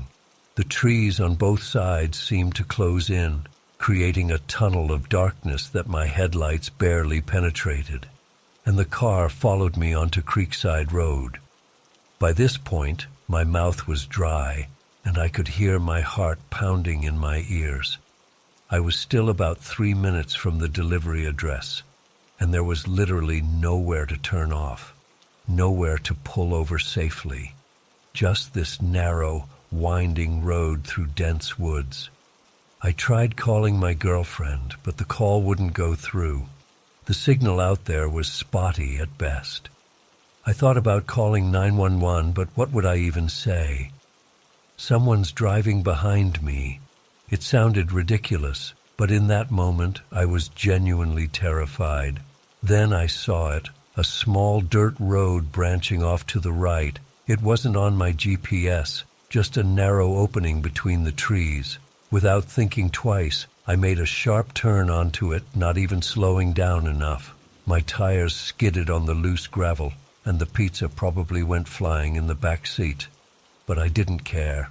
For a second, just one blessed second, the headlights disappeared from my mirror, and I felt a rush of relief.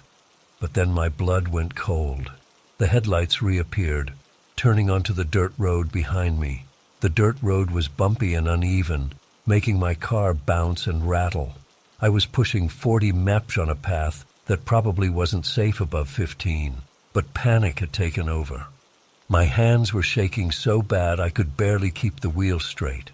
About half a mile down, the dirt road split into two paths, one veering left, the other right.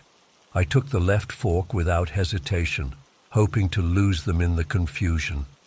I glanced in my mirror and saw something that still gives me nightmares. The car behind me took the right fork. At first, I was relieved, thinking I'd lost them. But then a horrible realization dawned on me. They weren't following me anymore. They were cutting me off. Somehow, they knew these woods, these unmarked paths better than I did. They knew where the left fork led. I wanted to stop and turn around, but I was afraid of encountering them if I backtracked. So I kept going, praying the left fork would eventually reconnect with a main road. The trees were so thick now that my headlights created eerie shadows that seemed to move and shift. The road became even rougher, with roots and rocks making the car jolt violently. After what felt like an eternity, but was probably only a minute or two, the trees started to thin out and the path straightened. For a split second, I felt hopeful that I was approaching a clearing or a main road. Then my headlights illuminated it. A car parked sideways across the narrow path, completely blocking the way forward. It was a dark-colored sedan, maybe navy blue or black. I couldn't make out the license plate or any details. just that it was deliberately positioned to prevent me from passing. I slammed on my brakes, stopping about 30 feet from the car. My mind was racing. This wasn't a coincidence. This wasn't someone else who happened to be out here. This was the same car that had been following me, and they had somehow gotten ahead of me and set up this roadblock. As I sat there, frozen with terror, the driver's door of the car began to open slowly. I couldn't see who was inside, just a dark figure beginning to emerge. That's when survival instinct kicked in. I threw my car into reverse, tires spinning on the dirt as I backed up as fast as I possibly could. I don't even remember turning around. I must have done a frantic three-point turn or something, but suddenly I was racing back the way I came. I took the right fork this time, praying it would lead me back to civilization. My hands were shaking so badly I could barely control the wheel. Every shadow in my peripheral vision seemed like someone about to jump out at me. After what felt like hours but was probably only minutes, I saw the paved surface of Creekside Road ahead. I turned onto it and floored it, not even caring about the speed. I just needed to get back to town, to streetlights and people and safety. I kept checking my mirror, terrified of seeing those headlights again, but they never reappeared. Somehow I made it back to the main road and then to the more populated areas of town. I didn't stop until I reached the well-lit parking lot of a 24-hour gas station. I sat there for maybe 20 minutes, trying to calm down enough to drive home.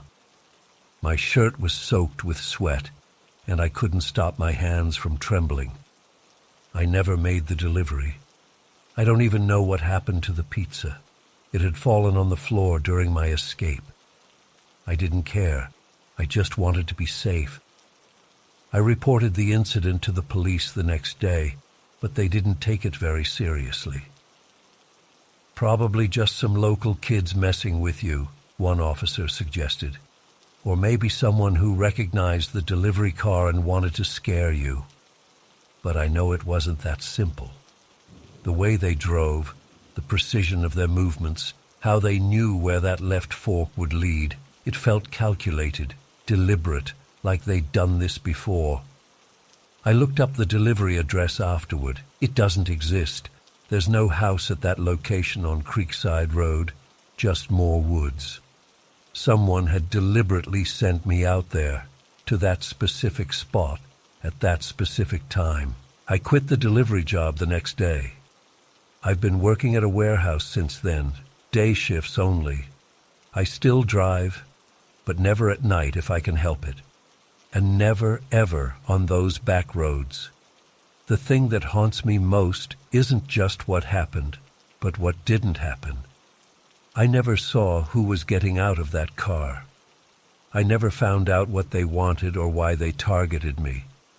Sometimes I wonder if they're still out there, setting up these fake deliveries, luring other drivers to those dark, winding roads. I check my rearview mirror constantly now, even in broad daylight. Because the truth is, I'll never know for sure if they're still following me.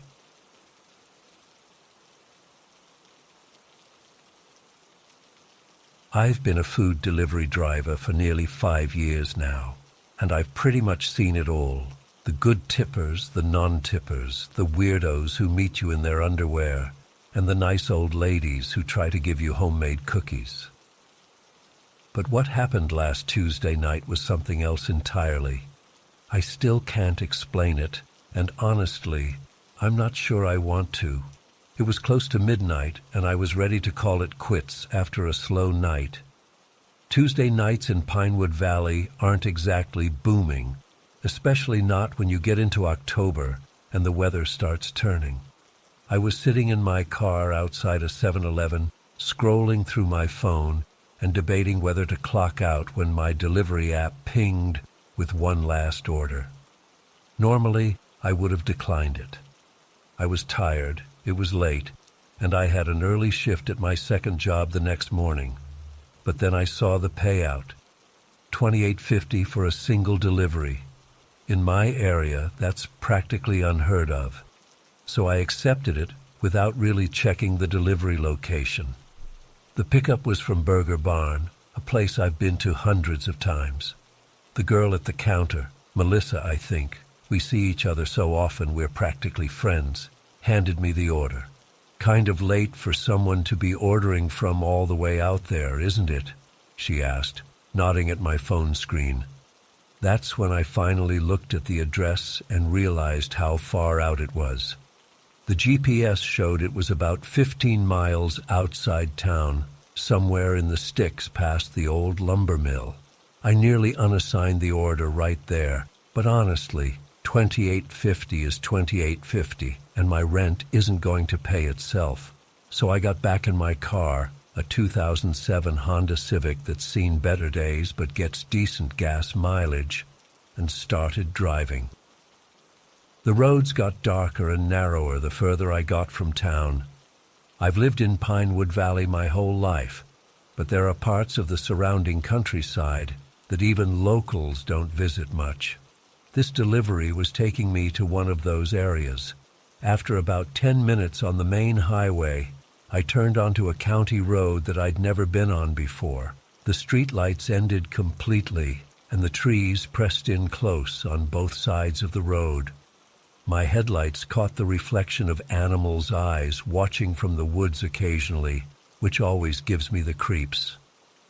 The GPS had me turn onto an even smaller road, barely more than a lane and a half wide. The pavement was cracked, with weeds growing through in places. My phone signal started getting spotty, which happens out in these parts, but the GPS was still working, thankfully. Then it told me to turn onto what appeared to be a private drive, just a gravel path cutting through the trees.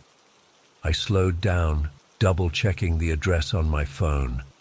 The app said I was still 5 minutes away, so I kept going. That gravel drive seemed to go on forever. My car bumped and rattled over the uneven surface, headlights bouncing off the trees. It was so quiet out there. No other cars, no houses, nothing, just woods and more woods. Finally, the trees opened up into a small clearing, and I saw the house. It was one of those old farmhouses, 2 stories, narrow, with what might have been white paint a decade ago, but was now a dirty gray. There was a small porch with a single yellow light bulb that gave off this sickly glow. The rest of the house was dark. I pulled up to what seemed like a good spot and cut the engine. The silence hit me immediately. No traffic sounds, no neighbors, not even many insects making noise this late in the fall. Just that absolute silence you only get in really remote places.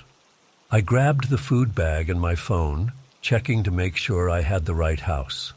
The app confirmed the address, but there were no special delivery instructions. No leave at door or hand it to me preference either, which was weird because most people specify one or the other these days. I noticed there weren't any cars in the driveway, which seemed odd for such an isolated place. Who lives way out here without a vehicle? Maybe they had a garage around back, I thought. As I walked up to the house, the gravel crunching under my shoes sounded way too loud in the silence.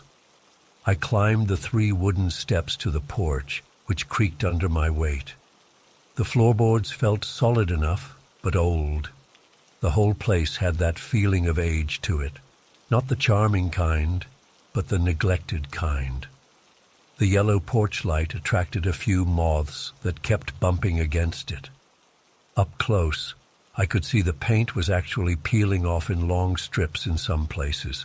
There was no doorbell that I could see, just an old brass knocker shaped like a lion's head. I knocked 3 times and waited. No sound came from inside. I checked my phone. It was 12:14 a.m. now.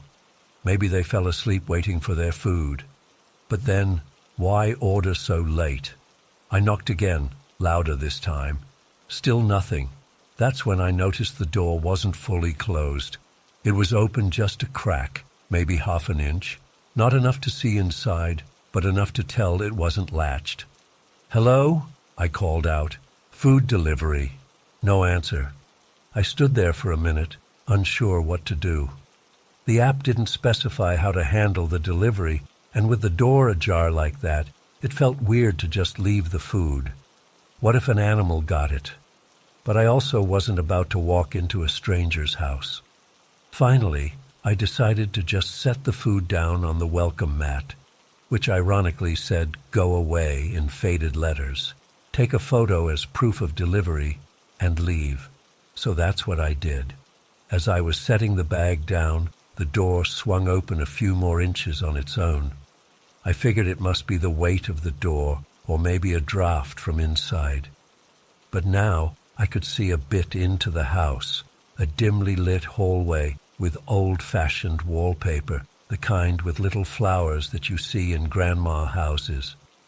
What struck me was that while the outside of the house looked neglected, what I could see of the inside looked tidy. There was a coat rack with a single navy blue peacoat hanging on it. The hardwood floor was clean, no dust or cobwebs that I could see. I snapped the delivery photo quickly and started backing away. That's when I heard it, a creak from somewhere inside the house, like a footstep on an old wooden floor. I turned and walked quickly back to my car, fighting the urge to run. Something about running in situations like this always seems to make things worse. As I reached for my car door handle, I heard another creak from behind me. I glanced back over my shoulder and froze. The front door was now standing wide open. The food bag was still sitting there untouched on the mat, but the door was completely open. And then I heard more creaks, distinct footsteps coming from inside the house, moving toward the door. That's when I abandoned all pretense of calm and jumped into my car. I fumbled with my keys, nearly dropping them in my rush, and finally got the engine started. As I threw the car into reverse, my headlights swept across the front of the house. There was someone standing in the doorway. I couldn't make out details, just a silhouette, tall and thin. They weren't moving, just standing there, watching me. I backed up so fast I nearly ran into a tree, then shifted into drive and took off down that gravel driveway like my life depended on it. Rocks pinged against the undercarriage of my car, and I winced thinking about potential damage, but I wasn't slowing down. In my rearview mirror, all I could see were my taillights illuminating swirls of dust behind me. The house and whoever was in it disappeared into the darkness. My heart was pounding so hard I could feel it in my throat as I navigated back to the main road. I kept checking my mirrors, half expecting to see headlights following me, but there was nothing. Once I hit the county road, I finally started to calm down a little. I turned the radio on just to have some noise. That's when I remembered to mark the delivery as complete in the app. I pulled over at the first spot with decent cell reception and opened the app. That's when things got even weirder. The delivery was gone. Not marked as delivered, not cancelled, just gone, like it had never existed. I scrolled through my order history, but there was nothing there from that night other than the deliveries I'd done earlier. I checked my earnings, thinking maybe it had been automatically completed somehow, but the 28.50 wasn't there either. In fact, according to the app, I'd been inactive for the past 45 minutes. I opened my photos to look at the delivery picture I'd taken. It wasn't there. I scrolled through all my recent photos, nothing from that house, not even the automatic backup copies that normally go to my cloud storage. By now, I was seriously freaked out. I started the car again and drove straight back to town, not stopping until I reached the well-lit parking lot of a 24-hour gas station. I sat there for a while, trying to make sense of what had happened. Had I imagined the whole thing? No, That was impossible. I had driven all the way out there. I had the empty drink cup from Burger Barn sitting in my cup holder. I remembered every detail too clearly. I ended up calling my friend Jake, who also delivers for the same app. He thought maybe the customer had canceled the order while I was delivering it, which sometimes happens when people change their minds or fall asleep. But that wouldn't explain why the entire order disappeared from my history or why the photo vanished from my phone. It's been 5 days now, and I still don't have any explanation. I've driven past Burger Barn several times on other deliveries, and once I went in and asked Melissa if she remembered the late-night order I'd picked up for that address out in the countryside. She looked at me strangely and said she hadn't worked that night at all. She'd switched shifts with someone else. I've thought about driving back out there during daylight hours, just to prove to myself that the house is real. But something stops me every time I consider it. Some instinct telling me to leave it alone. I don't know who or what was in that house. I don't know why the order vanished like it never existed. All I know is that I'm not accepting any more deliveries after 10 p.m., and I've started declining any address I don't immediately recognize. The only thing that still bothers me, beyond the obvious impossibility of the whole situation, is a detail I can't stop thinking about. When I glanced back at the house and saw that figure in the doorway, they weren't reaching for the food. They were just standing there, watching me leave, like the delivery was never about the food at all. I've been delivering food for almost 4 years now. It's not glamorous, but it pays the bills, and I like the freedom of being in my car instead of stuck in some office. After thousands of deliveries, they all start to blur together. Drop off the food, snap the picture, on to the next one. I've seen all kinds of weird stuff. People answering in bathrobes, drunk college kids, the occasional creep, but nothing prepared me for what happened at apartment 304 last Thursday. It was around 8:30 p.m. when I got the ping for an order from Joe's Diner, just a basic burger and fries. Nothing special. The delivery address was an old brick apartment building in Willow Creek, about 15 minutes away. I'd been there a few times before, so I knew the place. It's one of those buildings from the 50s or 60s that's hanging on by a thread, chipping paint, buzzer system that barely works, that sort of place. The rain had just let up, but everything was still wet and kind of glistening under the streetlights. The app said it was a no-contact delivery for Unit 304, which was fine by me. Less awkward small talk, and I could get to my next order faster. When I pulled up behind the building, something immediately felt off. The alleyway was darker than I remembered. There was this one sad orange light flickering above the back entrance, making weird shadows everywhere. The rest of the lights must have blown out or something. I remember sitting in my car for a second, just looking at the building. All the windows were dark except for a couple on the second floor. For an apartment building at dinner time, it was weirdly quiet. I grabbed the food bag and headed to the entrance. The first strange thing I noticed was that the security door was already cracked open about an inch. Usually these old buildings keep those doors locked, especially at night. I figured someone had just gone out for a smoke or something, and it hadn't closed properly. I tried the intercom anyway, pressing 304, but got no response. Since the door was already open, I just went inside. The lobby smelled like old carpet and something else I couldn't place, maybe mildew or something musty. There was this buzzing fluorescent light that made everything look sickly. What really got to me was how quiet it was. I've delivered to plenty of apartment buildings, and there's always noise, TVs, people talking, music, something. But this place was dead silent. I could hear my own footsteps echoing as I headed up the stairs. The stairwell was even dimmer than the lobby.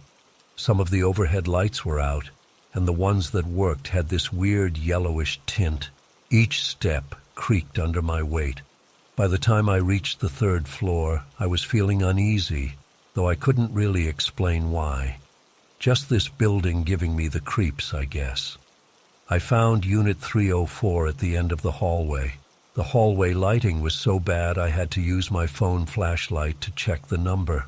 When I got there, I noticed the door was slightly ajar, maybe half an inch open. Not enough to see inside, but definitely not closed. I figured the customer must be home and expecting the food. I set the bag down on the mat in front of the door, stepped back, and took the confirmation photo with my phone. As I was doing this, I heard this soft creak from inside the apartment, the kind of sound a floorboard makes when someone shifts their weight on it. I called out, "Food delivery," but nobody answered. I sent the confirmation through the app and was turning to leave when I heard another creak.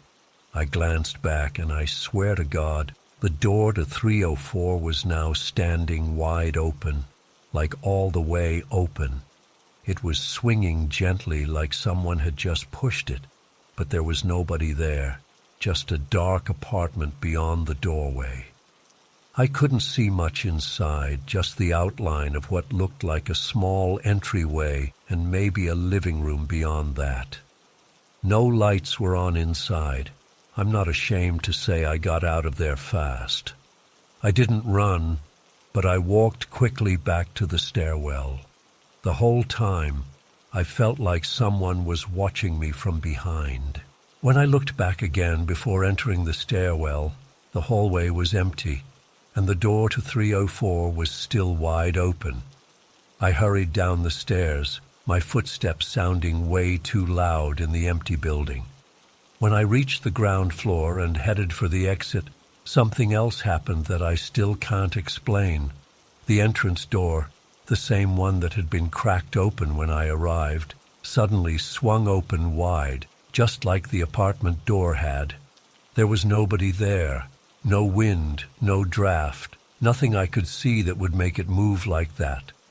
I practically ran to my car at that point. My hands were shaking as I got inside and locked the doors. I sat there for a minute just trying to calm down, telling myself there was some logical explanation. Maybe weird air pressure in the building or something. I decided to mark the delivery as complete in the app, hoping to just move on and forget about it. But when I opened the app, there was no active delivery. Nothing. The order for apartment 304 was completely gone from my history, like it had never existed. I checked my recent deliveries, thinking maybe I'd already completed it without realizing, but there was nothing there from that address. I checked my phone's photo gallery for the confirmation picture I'd just taken. It wasn't there either. No picture of the food sitting in front of Unit 304. I scrolled through all my recent photos, thinking maybe it had saved somewhere else, but it was just gone. At this point, I was seriously freaked out. I couldn't understand what was happening. Had I imagined the whole delivery? No, that was impossible.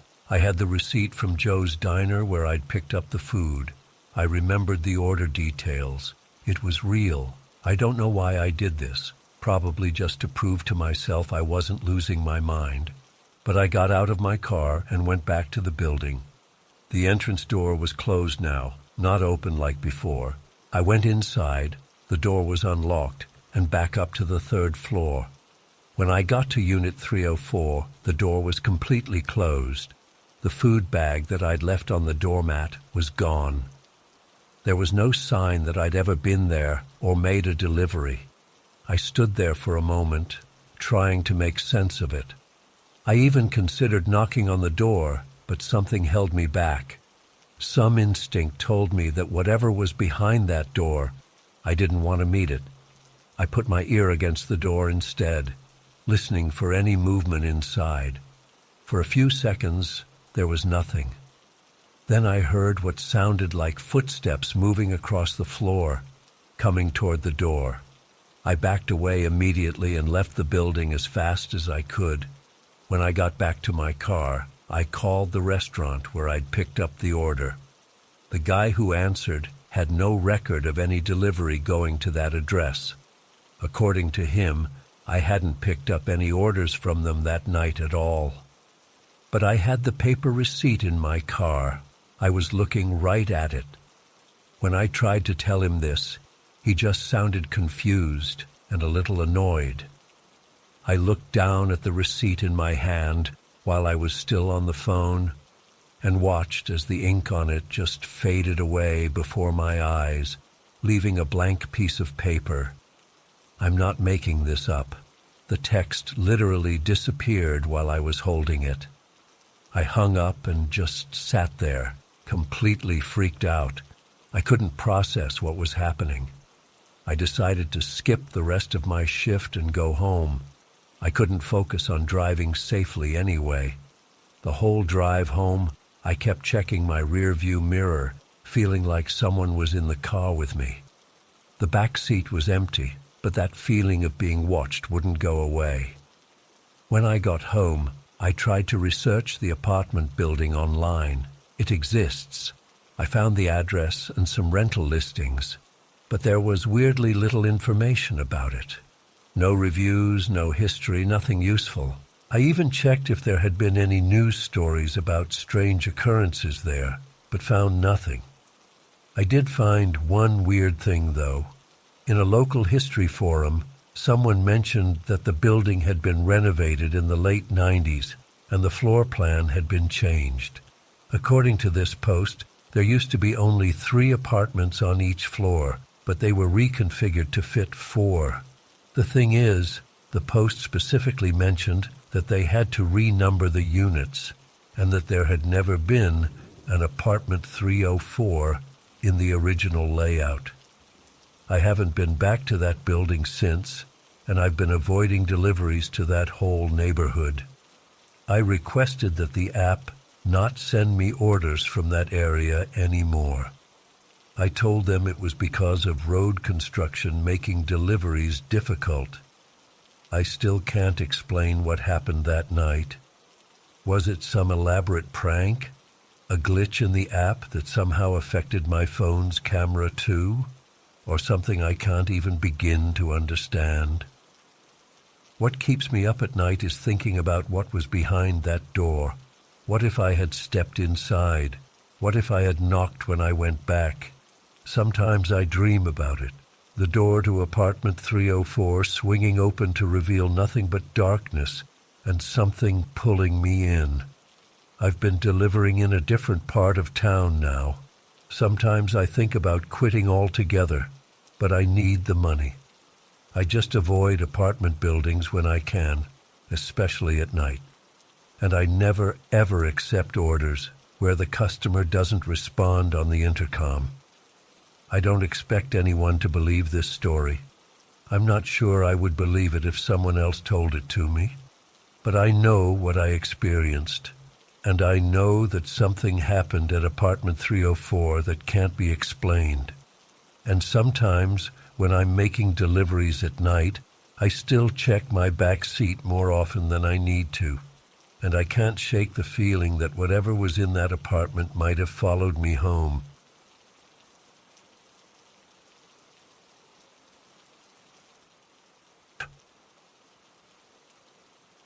I'm honestly still shaking as I write this. Even though this happened 3 weeks ago, I can't get it out of my head. I've been delivering food for about 2 years now. It helps pay the bills while I finish my degree. Usually it's pretty straightforward. You pick up the food, drop it off, maybe exchange a few words with the customer, and that's it.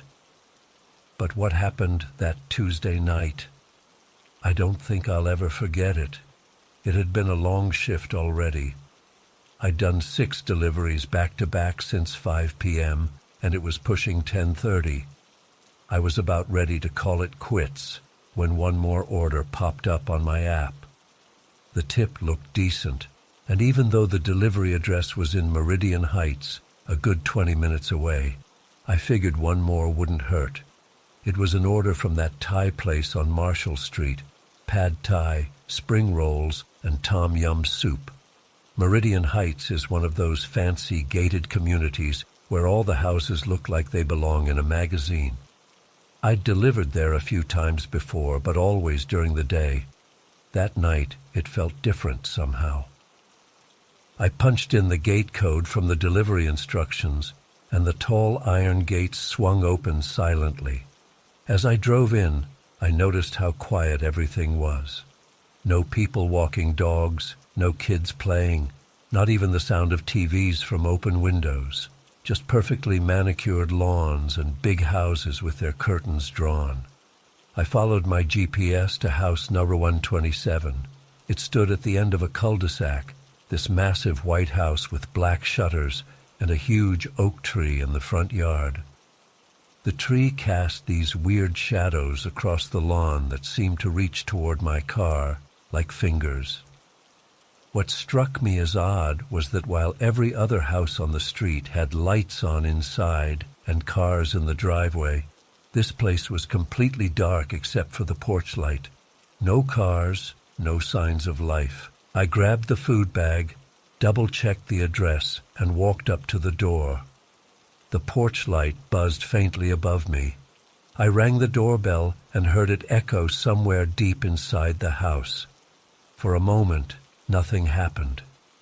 Then I heard footsteps approaching. Heavy, slow footsteps. The door opened, and I immediately felt something was off. The guy standing there was maybe in his early 50s, with this greasy, unwashed hair that hung in strings around his face. He was wearing a button-down shirt that was way too big for him, like he'd lost a lot of weight recently, but kept the same clothes. But what really got to me was his smile. It wasn't a normal, thanks for bringing my food kind of smile.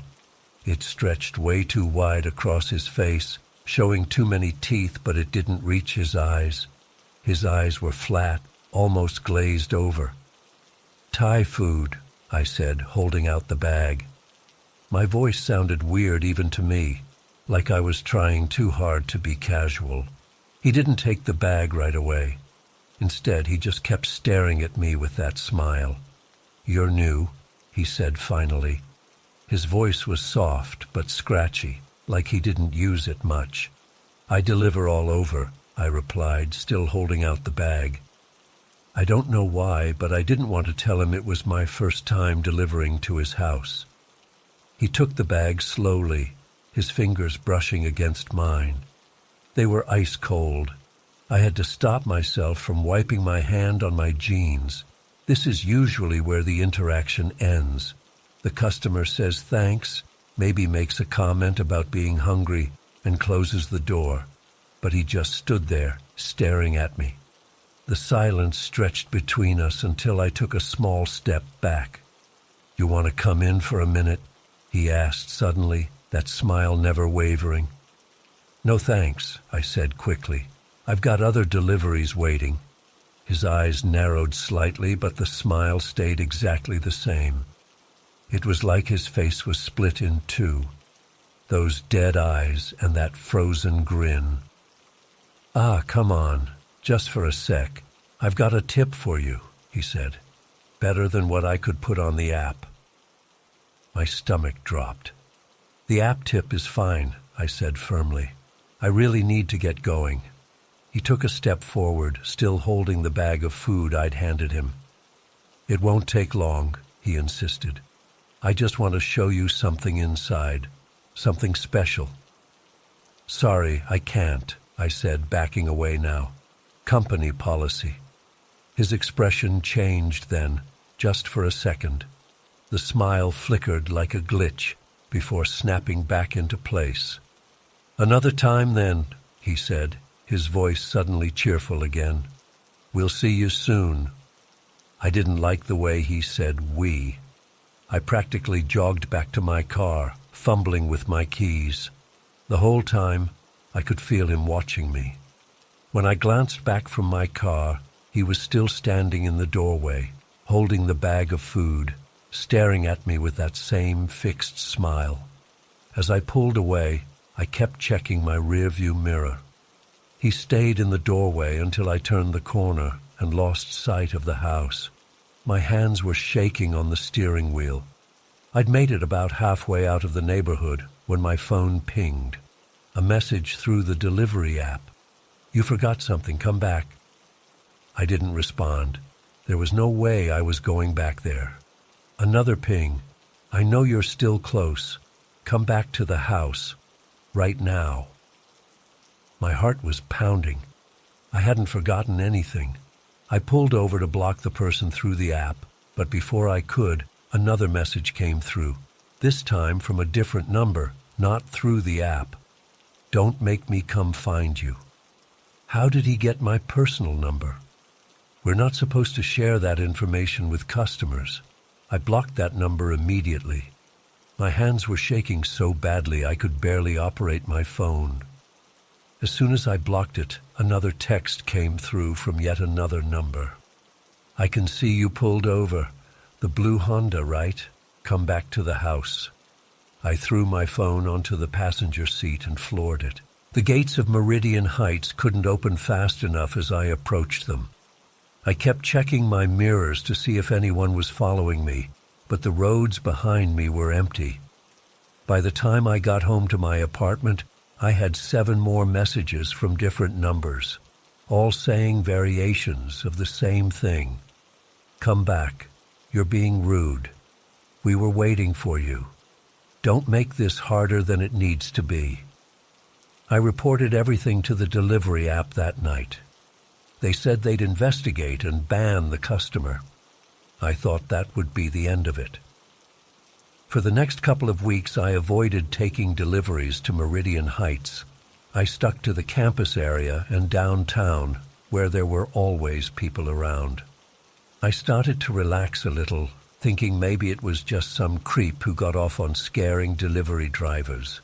Then last night happened. I was on a routine delivery to an apartment complex near the university. Normal order, normal customer. As I was walking back to my car after dropping off the food, my phone pinged. A text from an unknown number. "I didn't forget you." I froze in the parking lot, staring at my phone. Before I could even process it, another message came through. "House number 127 misses you. We saved your seat." Then a photo loaded on my screen. It was a picture of my car, parked right where I was standing at that very moment. The photo had been taken seconds earlier, from somewhere nearby. I jumped into my car and locked the doors, frantically looking around the parking lot. There were a few people walking around, but no one seemed to be watching me or holding a phone up. As I sat there trying to calm down, my phone pinged again. Another unknown number. "Look up." I didn't want to, but I couldn't help myself. Slowly, I raised my eyes to the apartment building in front of me. Most of the windows were lit up, with people visible inside going about their evening, except for one window on the 3rd floor, which was completely dark. And there, barely visible in the darkness, was the outline of a person standing perfectly still, looking down at me. I couldn't make out any features, just the silhouette. But somehow, I knew it was him, the man from house 127. I drove straight to the police station. I showed them all the messages, told them everything that happened. They took a report, but I could tell they weren't too concerned. "Sounds like someone playing a prank," one officer said. "Block the numbers and maybe take a break from deliveries for a while." As if it were that simple. As if this guy hadn't somehow tracked me across town, found me on a random delivery, and is now watching me. I've quit the delivery app. I'm staying with a friend right now. I don't feel safe in my own apartment. I keep my blinds closed at all times. I've changed my phone number, deleted all my social media, but I can't shake the feeling that he's still watching me, that somehow he's always nearby. I keep thinking about what he said. We'll see you soon. Not I, but we. And what did he mean by, we saved your seat? Sometimes when I close my eyes, I see that unnaturally wide smile and those dead eyes. And I wonder what would have happened if I had accepted his invitation and gone inside house number 127. What was waiting for me in there? Who else was he referring to when he said we? I don't know what this guy wants from me. I don't know how he got my number or how he found me at that other delivery. All I know is that I'm scared to be alone, scared to go out after dark, scared that one day I'll look up and see him standing there with that same frozen smile, telling me it's time to accept his invitation.